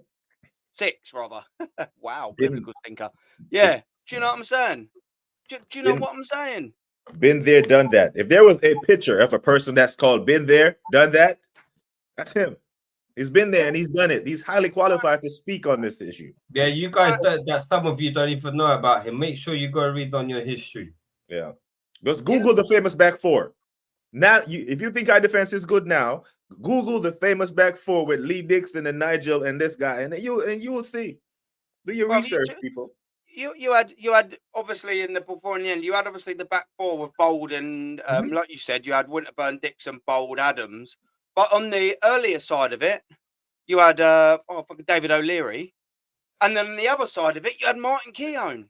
Yep. So that whole back four was coupled with another world-class centre back either side of it. And David O'Leary don't ever get his props, really. Do you know what I mean? For how good of a player that he was. Back, but what us fans do, us fans in this world-class chat do, because there's a reason why we've still got such a high number of people watching in the building. Big up to you. Smash the likes and subscribe, not only to Ozzy, not only to Rashid still, but my brother Taron down here as well.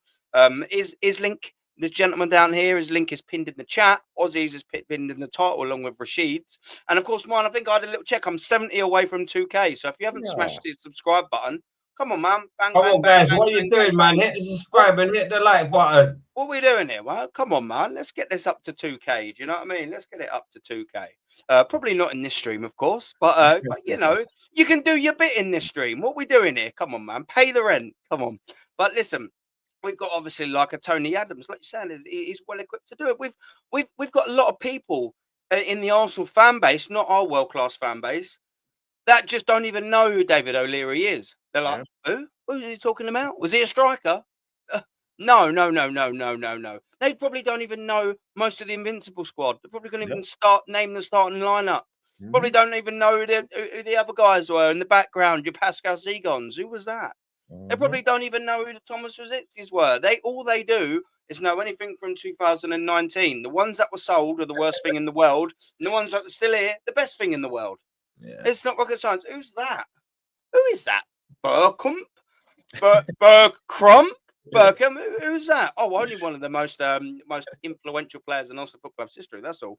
Tony Adams, man. Come on, man. When Tony talks, I think you'd do very, very, very well to listen, especially when it's about the captaincy, man. That's absolutely batshit. But listen, what I wanted to do, and we'll start with Taron. We'll start with Ozzy. We'll finish with Taron. So Ozzy, man, and we're gonna run through some quick fire, bang, bang, bang, bang, bang, bang, bang. All right. Player of the season. Player of the season, Ozzy. Who's going to be the player of the season for Arsenal Football Club, in your humble opinion, sir? And chat, please feel free to put out in the chat. I want to have a little look. I want to gauge where my world-class chat's head's at. I know a couple of you have already written yet, but player of the season, chat and Ozzy. Who is it? We got Lynch, Saka. Come on, Ozzy. Who's yours? I really don't know this season, man.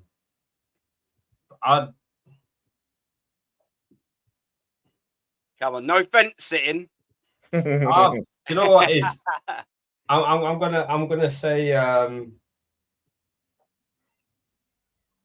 don't know. I'm just gonna say Rice. You're gonna say Declan Rice? That's not a bad shout. In fact, yeah, we'll run around. Taron, who's your player of the season gonna be? Do you reckon? Yeah, oddly enough, I was gonna say Declan Rice as well for this reason. You said is he as good as Arteta? And Tony said he is better. He's a winner. Declan heard that. Yeah. And so did Odegaard. Yeah, I think he heard that. Yeah, no, that's my thing, because he's probably the most consistent player up to this point in our team. Yeah, I think it's gonna be his responsibility, because there's no Partey. It's gonna be him that kind of ingratiates and pulls the Mendy in the squad, and he's gonna do a lot of running this year, man. But I really think he has a point to prove, and there's our midfield, the engine. He's gonna, because we know what Odegaard is, right? Unless he proves something crazy today. Because if we lose today, I'm telling you, it's Declan that's gonna come out and do the presser. It won't be our captain. Facts. We have So there's something about Declan. I think he heard Tony. He won't say it out loud, but he knows he's the captain. No, he definitely listens, man. He listens. Trust me, he's in the know-how. Yeah. No, we got Lynch. Obviously, he's going through a bit of a Saka. We got Mark. Big up. You going for a Zubimendi? Yeah, not a bad little shout. He could be a surprise one. Chris is going. Big up, Chris, bro. Get found out. Big up, Chris. And you boys getting sapped today. Big up, Chris. Fuck off, Chris. I'm only joking.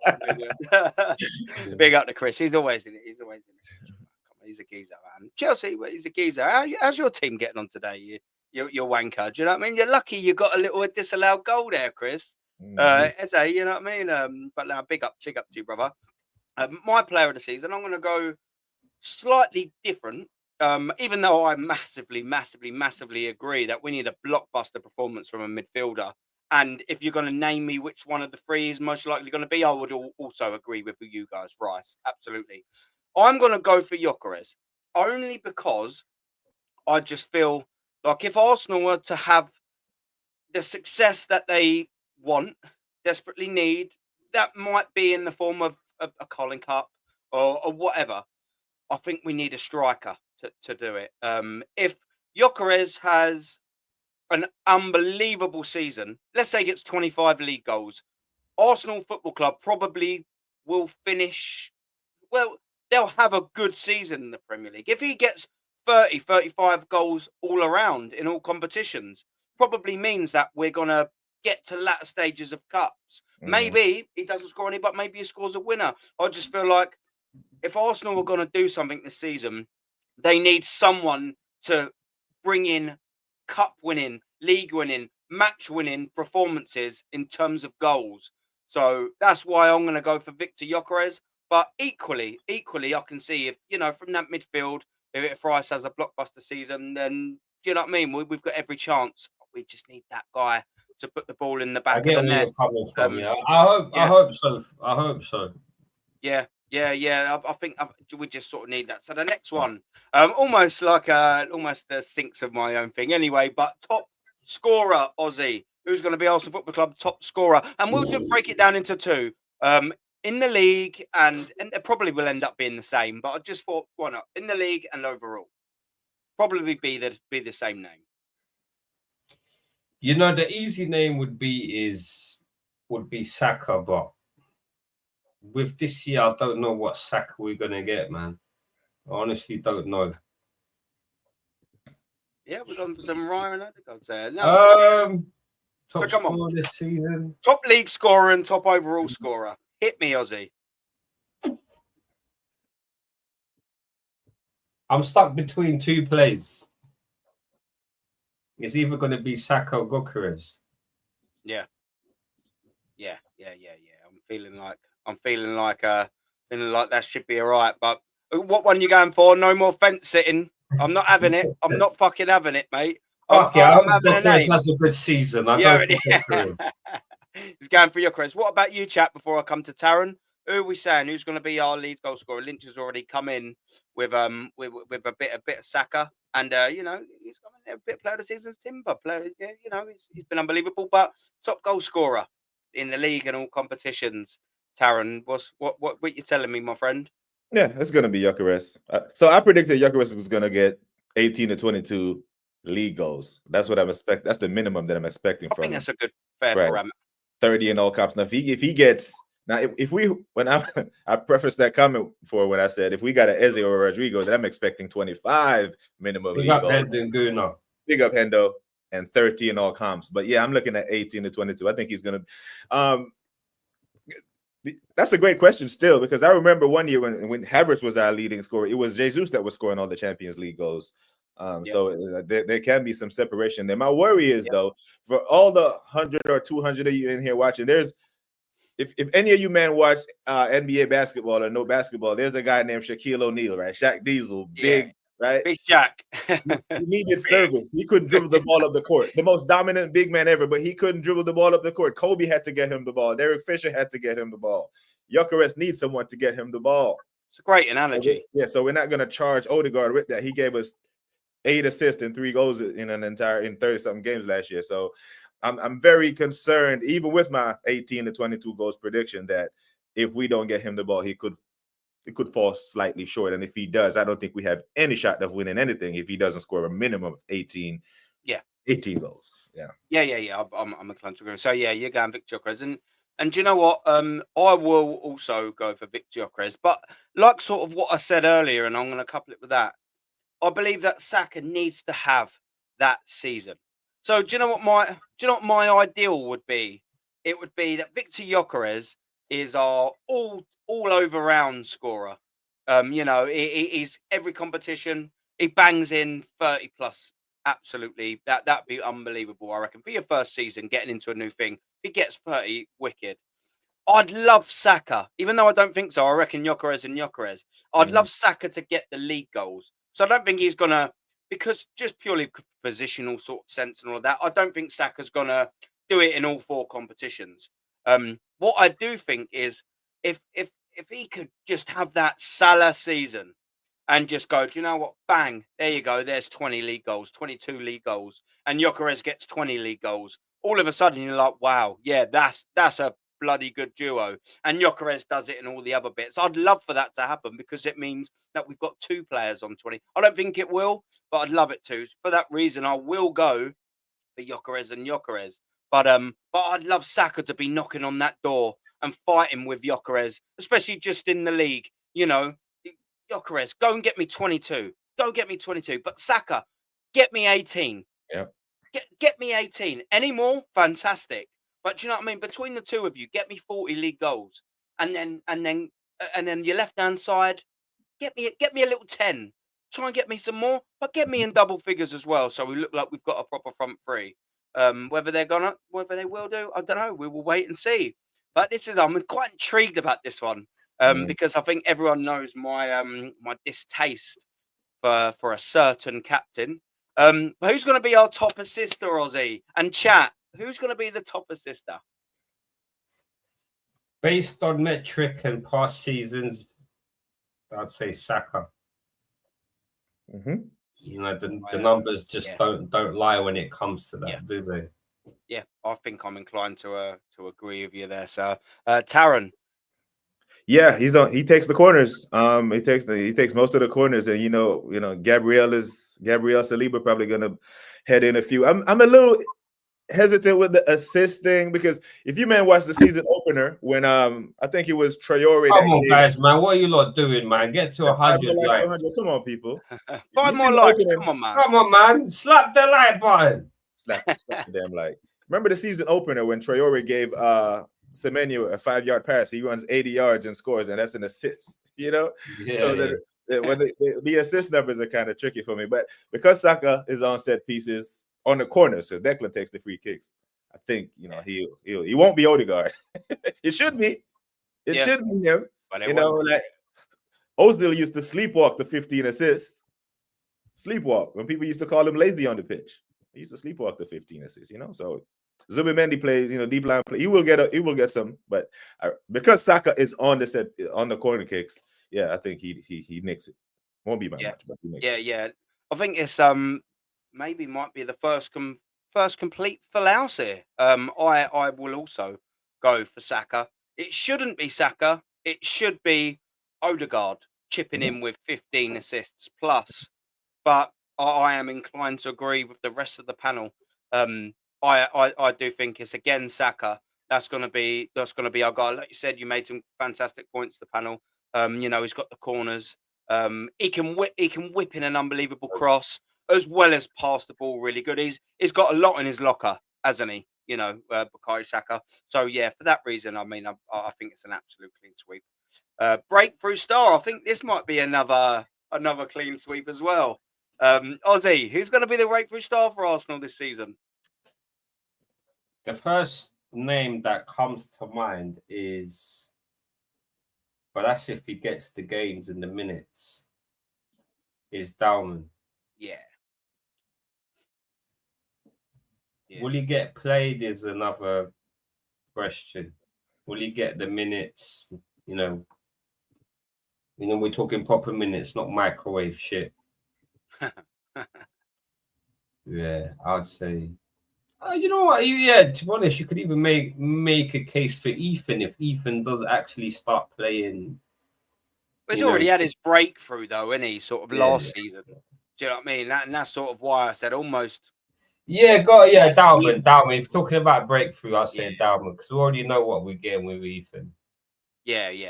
That's what I mean. Yes, I think this was going to be one of them ones where, you know, the questions where I think everyone sort of kind of knows the answer to. Taron surprised me, but I don't think you will. I will surprise you. Oh, go on then. Oh, excellent. Breakthrough player, Madueke. Oh, shit. Because he's going to play. He's going to play. You're not wrong, innit? You're not wrong. He's going to play. I suppose coming in from, not from the academy, maybe I should have made it a bit more clear, but. Oh, okay. No, I'm going to let you run with it. Yeah, because Ethan is not going to play. Yeah, but he's not going to play the minutes. All the injuries to Odegaard. Now, I hear you, boy 10. I hear you. But here's the thing. With all the injuries last year, to Odegaard, to Saka, and all of them, man, Ethan amassed 889 minutes with all those injuries last year. That's less than 10 games. He's not going to play. He cannot break through unless he plays. Madueke is going to play heavy minutes. Saka played 90 minutes against Bilbao. Madueke came on. He came on the left. Because the left is so stinky, he is going to play. Yeah. You know what? You're right. I hope you're right. Darren, you are right. You know, you are right. He will play. You can't break through if you don't play. Is my point. So let's hope he can turn. You know what it is? He has the skills, but can he put the skills together to make the numbers, to have end product is the problem. Look, Max I won't think even be in the there's squad today. Sorry.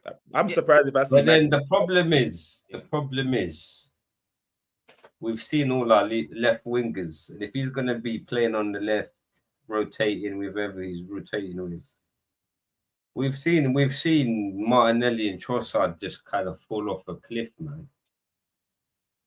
Yeah, and it don't give me high hope, but I hope you're right, man. Yeah. Listen, do you know what? There's some good points that I can sort of like take from there, from both of your sort of things. Because like, whilst I agree, my choice was Max Dalman, but I also get 100% where Taron's coming from, in that, yeah, we ain't got the right manager to bring him through. There's got to be a lot of stars to align in terms of injuries, poor form's run of fixtures, etc., etc., and also him getting the chance and taking it. I can really agree with Aaron, just or at quickly. least appreciate the point. Yeah, go on, mate. Just quickly, Aaron. Remember when Ethan was introduced 2 years ago as a 15-year-old? We didn't see him for 2 years. Yeah, this is also right. I've And got to another appreciate point, the point you're making. Yeah. and another point is, can Ethan really break through this year? Ethan spent last year proving he belonged in the Premier League. He's already broken through.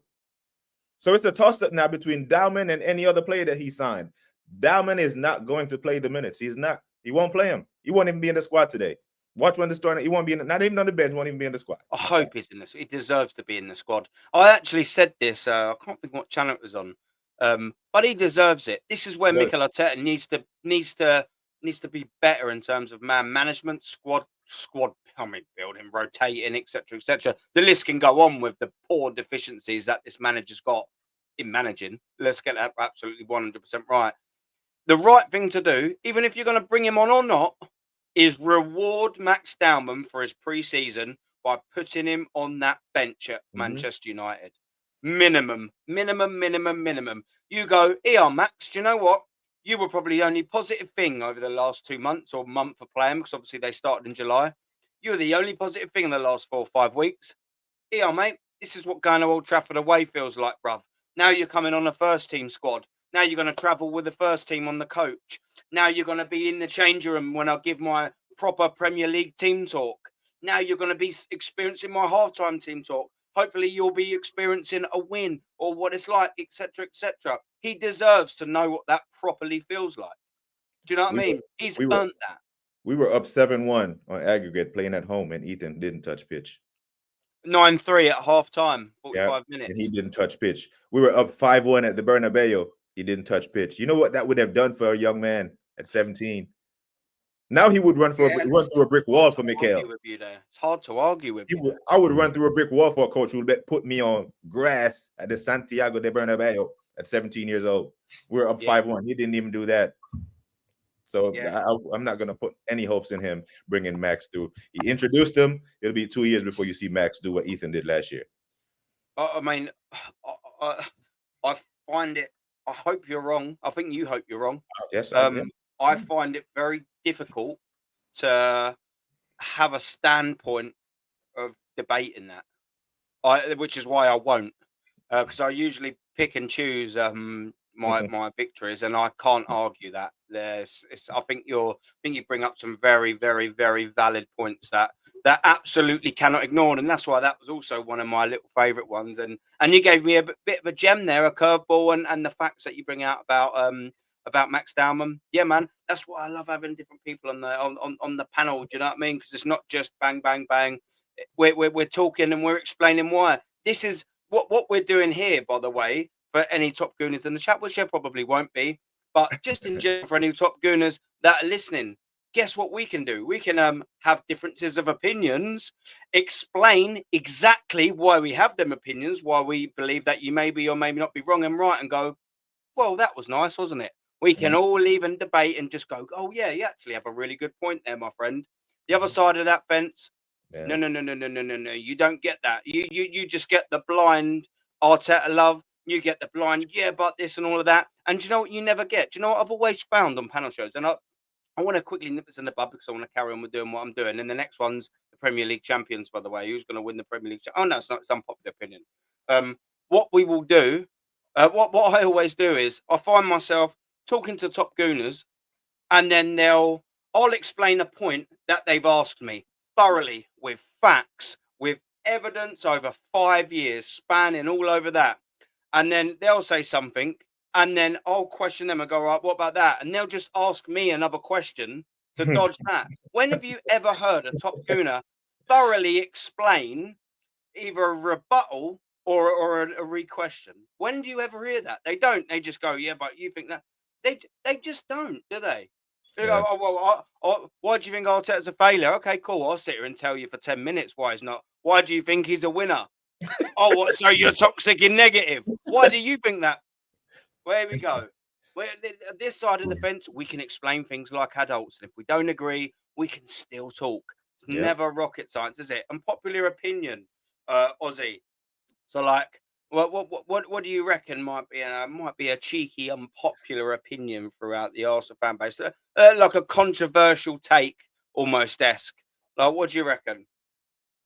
If you want me to start with mine, just so you can gauge roughly where I'm at. Not if you want to jump on. But yeah, like a like one of them hot takes like you have. What's a little hot take I possibly take for this season coming up? It's hard to gauge, but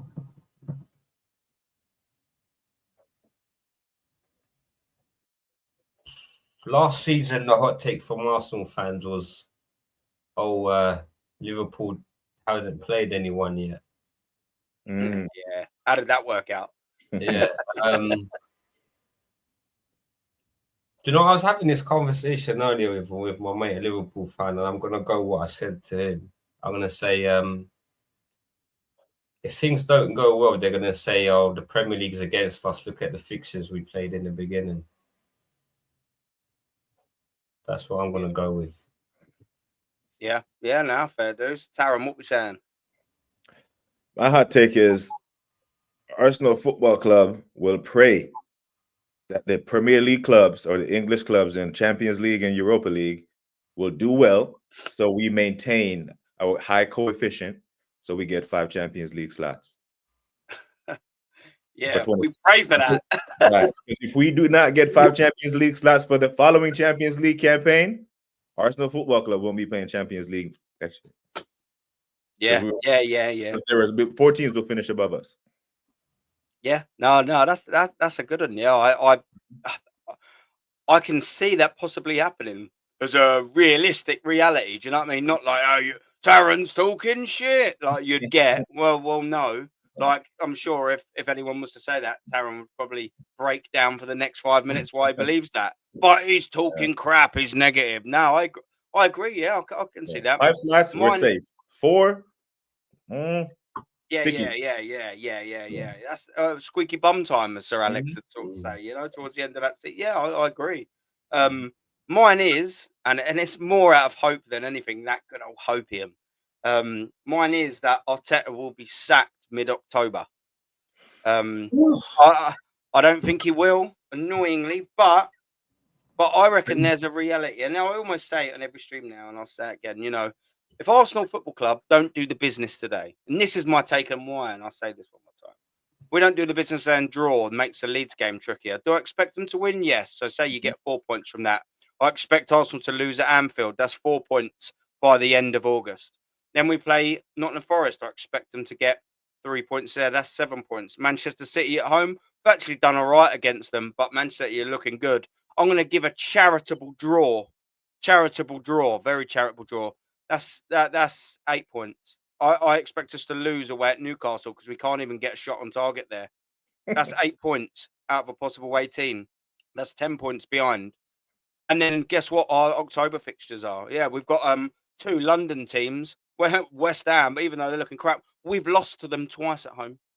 I reckon if we go through 10 and play West Ham in match day 7, I'm sure it's West Ham match day 7, and we do a performance like we've done in the last 2 seasons and draw or lose and end up having 11 points or 10 points at 21, off you go. The season's done. If you get around 10 points after 21, give your first 21. That's that. Like, I'm sorry, you're not coming back from that. Well, we couldn't come back from being 8 points ahead of Manchester City. Yeah. That's a great point, backed up by a logical thought process. However, like a slow start to the season, like you pointed out there so eloquently, the Emirates will get toxic. I just don't trust the club to act. I think they will use those 2 international breaks to try to see if he can put it together. But I fully hear what you're saying, but I just don't trust the club to act that quickly with a sacking. Yeah. So that's the reason. The thing is, it would have to be the same. Same thing kind of went with Wenger, innit? Empty stadiums, fully people toxic, it'd have to be fully that's what will force the club to act. Yeah. He should do if we start that way, but I just he shouldn't be here this season, to be honest. But he's still here. Yeah, it's sort of one of them as well, and it's sort of like like anything. I agree with you, Taron, 100%. It's what I think should happen versus what will happen. And that's sort of when Boy 10 Dio was sort of saying about the other bit. It's exactly the same sort of scenario. What I think will happen, Taron is right. What I think should happen, hopefully I'm right. Yeah. But yeah, versus what I think and what will probably happen, which are two massive things, different things. Unfortunately, I would have the side of Taron's point of view in that, yeah, say for argument's sake, we did sack him. They put that, well, so they should. They get to that point in my little scenario actually does come true. The board will go, well, you know, we're only 5 points off of top 5, so we'll try and get to. And yeah, you're laughing, Taron, because you know it's bloody true. Oh, but we're still in top 5 contention. Oh yeah, but you're out the league though. Yeah, I can't wait to You're see out the AFC league, but you're still in retweet top that. 5. Yeah, you know AFC You is going to retweet greedy that too. bastards. Yeah, you greedy bastards, Josh. I'm not even going to say Stan because Stan couldn't give a shit. Yeah. This is Gross. This is Josh's little puppet. You know Yeah, what I mean? I think if he does go, they'll somehow. It needs to be really bad, I think, for him to go within sort of mid-season. That is really bad, though. I'm sorry. Like no, it's like I'm not. 10 out of 21 or 11 out of 21. 100%. I agree with you. You know, that's not on. But yeah, I think with this club, and they'll somehow, unless we're looking like we're not even going to make like 5th even, then I think he might get set. But if he's looking at 4th, 5th, he's not good enough, and people start making noise, then I think he'll survive till the end of the season. Yeah. Yes. I mean, I hope not. I hope not. No, if he listen, survives I don't to want the him end in of the now, season, but this is the worst thing about if he survives to the end of the season. That will equally mean he'll start the next season as well. And that's what's even double him worrying about that if he makes it for the end of the season. They won't have the bollocks. They'll go, we'll give him another summer. Then you get all the Agals and all of the other Christians and all the other top YouTubers coming out, and then you'll get all the things going. But give him one more year. Just one more. We've got we need a left winger. We've always said we need a left winger. Get the left winger now. Majority will turn. That's what it'll be next year. Well, we've got his left winger now. Yeah. Oh yeah, give him one more year. He's got his left winger. Okay, cool. Well, next season, Saliba be in Madrid. Goes, yeah. We need that centre back. Give him one more year. Come on, Jared. Jesus Christ, man. Who's finishing Premier League champions, boys? Ozzy. I'm gonna go. It's we know who it's between. Yeah. But I don't like Man City, so I'm gonna go Liverpool. Liverpool are a classy club, even though don't want either of them to win, but yeah, it's not like I've got a choice. So I'm gonna go Liverpool. I'll rather Liverpool than Man City win it. Yeah. So I'm gonna go Liverpool. Yeah. Taron. Can I preface it by imminent business that either one of them will do? Because if that goes there, then it's reinforced, isn't it? But if Rodrigo goes to Man City, then oh shit, then they have something to say. But like Rudy Tomjanovic said, you don't ever underestimate the heart of a champion. Liverpool are the current champions, and I will give them the respect as such. So yeah, it's Liverpool for me, with or without Isaac. I think the know-how, the manager, record transfers, they've made actual additions to their squad, not just replacements in depth, actual additions. So yeah, Liverpool. Yeah, no, big up. I agree. Big up to you, Sully, as well, man. Big up, brother. Liverpool once winning the league. Unbeaten, they will do it for Jota. I mean, RIP, of course, Jota. But yeah, I mean, they go unbeaten or not, it will obviously take away something like that. I've always celebrated that. It'd be a bit of a shame, I suppose, if someone go unbeaten, but largely, meh, innit? I want Arsenal to go unbeaten, and yeah, I mean, well. The likeliness of Arsenal going unbeaten is drawing 38 games. Yeah, we weren't that many away last year. Let's get that right. We drew 12 invincible here, didn't we? Yeah. 12 games. Mate, well, come on, that's it. Yeah, we're the unbeaten champions, but we got relegated because we only got 38 points. You know what I mean? Yeah. What was that? Champions League. Who's winning that Champions League? Oh, by the way, I think Liverpool win the Premier League. Yeah, Champions League.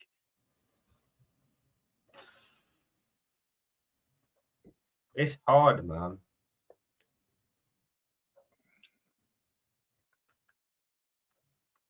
I'll get the ball rolling if you're having a little thought. Go on. Because I think Liverpool are also going to win that. It's really annoying. Really annoying. I think people slept on them last year. PSG deservedly got over them. But if they'd have gotten on the other side of the draw, they'd have probably won it. Yeah, I mean, it's annoying because I hate the fact that I'm saying Premier League champions and Champions League.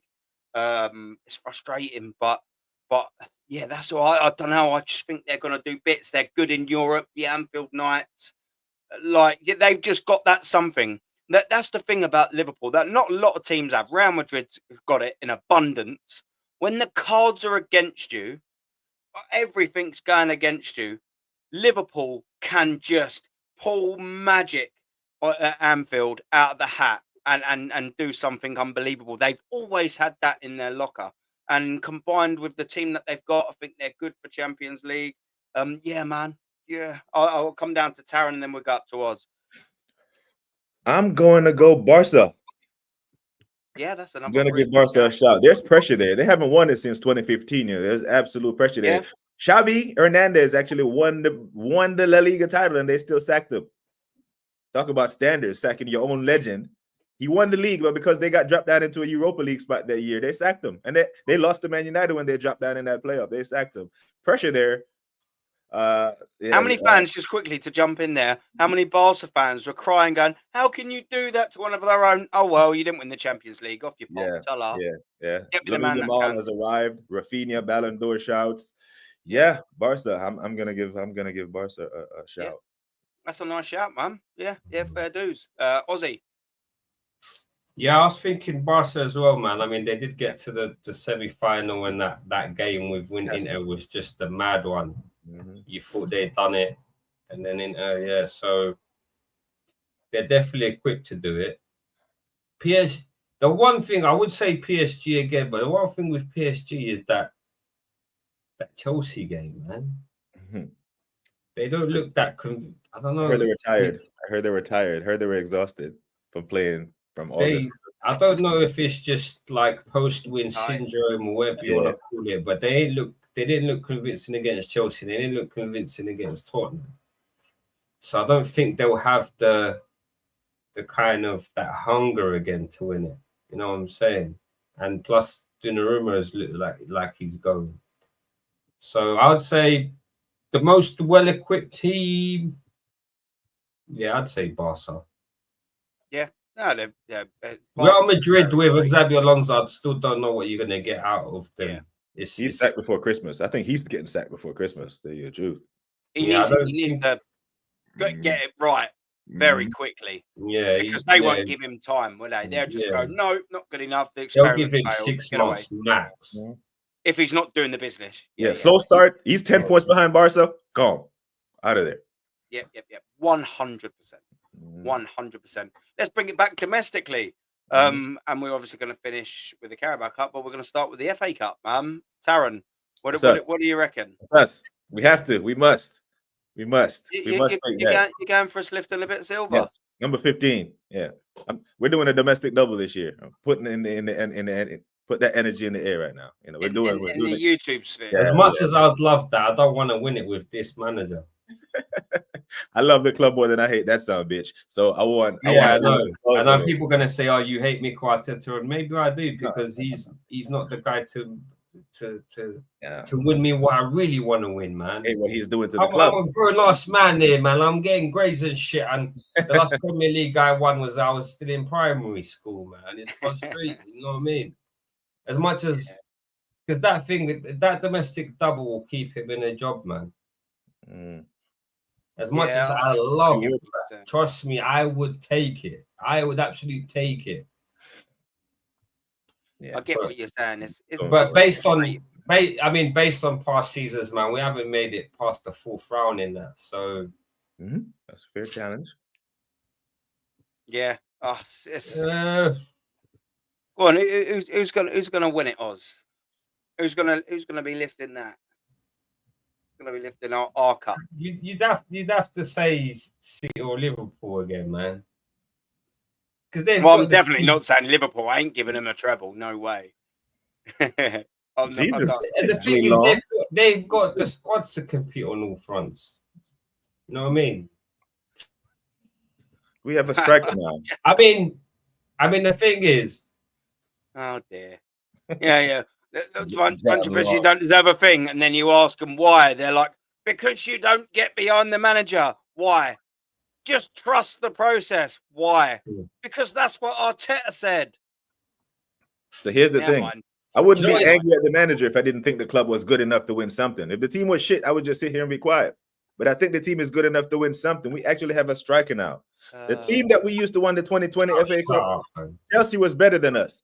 The 2017 FA Cup that we won, that was a Premier League champion Chelsea team. They were better than us, and we beat them in the final. So we have a striker now. I think we can win something. That's what I'm upset about us with this manager. Yeah. So, yeah. Now I'm backing us to win it. We should. I don't think we will. It's annoying. I'm actually going to go for a Chelsea to win a cheeky cup this season, and I think they might nick one of them, and I'm going to go for the FA Cup because they ain't done it in a little while, but they look like a good cup team. I'd love it to be Arsenal Football Club, but I'm actually going to go, and I'll start the next one. I'm going to go for us maybe nicking a little Carabao Cup. It's a little hot take. I think my opinion for the Carabao is more out of necessity rather than general belief, if I'm being totally honest with you. We need to win something, and I just think the Carabao Cup. Go and just get me a Carabao Cup, and then say Tulla Arsenal. There you go. There's another bit of silverware. I'll get a day out at Wembley, and just give me some. I'll be totally honest with you. I don't think we probably will, but I need to just put in just something. Otherwise, I'll just copy and paste, delete the fucking season. So I mean, fingers crossed. Get this John along, bruv. Tell him to this is how you know you're hitting the nerve. I love when they come. I love when they troll. Let him go. Yeah. That's what I would say to my mods. Yeah, definitely don't block the geezer. You're rattled. But that's what I'm saying. Don't cry some more about not winning. Yeah. This is what Aaron was talking about. This is what you want to do. This is what they do. They cannot have a conversation without getting personal and doing stupid shit like that. They cannot. If they disagree, it's toxic. They cannot do it. Because I want to win bigger things, you prick. Yeah. The thing is, there's no debate there. There's no debate. It's just like, you don't deserve anything. All right, why? Just like debate it. Have a little chat. Why? No, you're a dumb. You're a prick. You're a wango. Okay, cool. Well, I don't do that when I disagree. So I disagreed with Taron earlier, and we got around it very, very, very nicely. Why? Yeah. Because we presented points, and I went, yeah, Taron, you've got a good point there. Because we're adults. And we're not massive wankers. Like it just is what it is. Do you know what I mean? Like, but you always get them, man. Do you know what I mean? They're the token helmets, and unfortunately, do you know what I mean? The John Longs, they're just part of YouTube, aren't they? Do you know what I mean? They're just not really a part of anything. They're just guys that don't really know football that well. And the only constructive thing that they can say about someone they disagree with them is just call them a prick. But they've got absolutely nothing to stand. Cool. John Long, we'll do something. So we're going to wrap up very, very, very soon. John Long, 5 reasons why Arteta should stay in the Arsenal managerial job.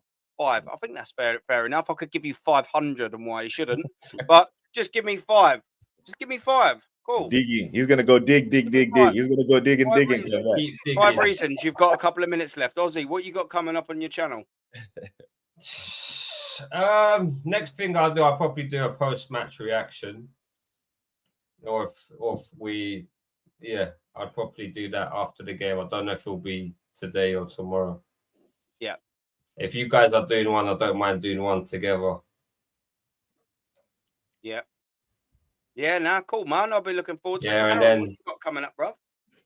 Yeah, I'm on Rashid is doing a pregame. I think he's doing a pregame. I might jump on there with him, but I have the 5 Guns Later pre-match, post-match show. With Waffle Don, maybe Matty jumped on. Matty's a busy man, so maybe he jumps on there. But yeah, just a pre-match reaction at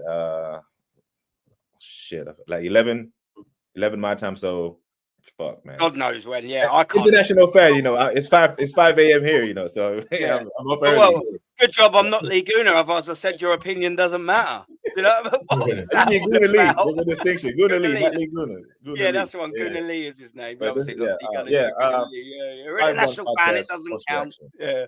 No, of course, and that's not of an opinion of mine. If anything, my and I said earlier, my love of international fans has actually substantially grown since doing YouTube. So I get to meet wonderful people like this gentleman down here, who clearly knows and has unbelievable passion for his football club. And that's what YouTube does, man. It's opened my eyes, especially to all the people that wake up at silly o'clock and watch their team, and then I get to listen to what they say up here, and it's unbelievable, and it comes out there wickedly. Do you know what I mean? So YouTube for that has been wicked for me, man. I've loved that side of it. Speaking to different fans and different walks of life, it's honestly been this single most favorite thing of me having a channel. It's been wicked to be able to connect with people like you guys. You know what I mean? I know Aussie's in the UK, but do you know what I mean? It just gives us a nice little, different sort of thing. Do you know what I mean? And it's been given me an unbelievable newfound, or more found, not newfound, but more of a respect for guys that just, you know what I mean, on in England. You know, we can be so closed off sometimes. And it's just like, oh yeah, England, Arsenal, go to the games and all that, and you just forget about all the other people worldwide that put unbelievable amounts of effort in, man. Show the club some love. I've got a watch along coming on. I'll do the final 10, so the final countdown. Yeah, so I will be live in the last 10 minutes of the Arsenal Manchester United game, and I'll be going in straight and doing a match preview, or review rather, straight after that. So I'll be live very, very soon again. Emotion is there. Yeah, he's there. I've had a bit of a dodgy, couple of dodgy 3 months, man. 2025 has been well shit for me. A couple of people know. I won't say it online just yet. But what we'll finish up with is what we asked for is John Long's 5 reasons why Arsenal Arteta should be in the job, and these are his 5. When was the last time you backed your club? Let's debate it. All right, there's one. He's digging. Mate, only place you exist is on YouTube. That was the second reason why Arteta should be in the job. The third reason why Mikel Arteta should be in a job is, who the fuck says I want him, you mug? That was number 3. Number 4 was, every mug knows this is his last season, and he didn't give a fifth. Oh, that's what. Well, thank you very much for answering the question. Yeah, because you lot can never just answer a very simple question. You didn't even give me one. Never mind though. What can you do? Who's live that we like, by the way, people? Let's have a little goosey. Who's live that we can redirect to? If anyone in the chat, you can have a little goosey. We'll have a little look. Is there anyone live? Let's have a little go. We like rants. Don't want a little bit of that. Anyone that we should have a little go? Rory Jennings, only fucking joking. Let's have a little look. Looks like Views is live. Views is live. Yeah. Views is he? Yeah. He's over there with Shane and Rashid. Shane and Rashid. Well, let's get that done then. Redirect. Why can't I see it on mine? I actually can't see it. It's actually live, yeah. Yeah, people just head over the Views on Sport if you can't get the redirect. Yeah, I literally can't see him for some reason. Oh no, Views on Sport. That's an absolute fucking. Oh, yeah. Right, redirect to Views with Aaron Talks Arsenal. Raid. We are gonna get out of here. Hopefully, Arsenal beat Manchester United today. Hopefully. Come on, you Gunners! Toodaloo, everyone. Boom.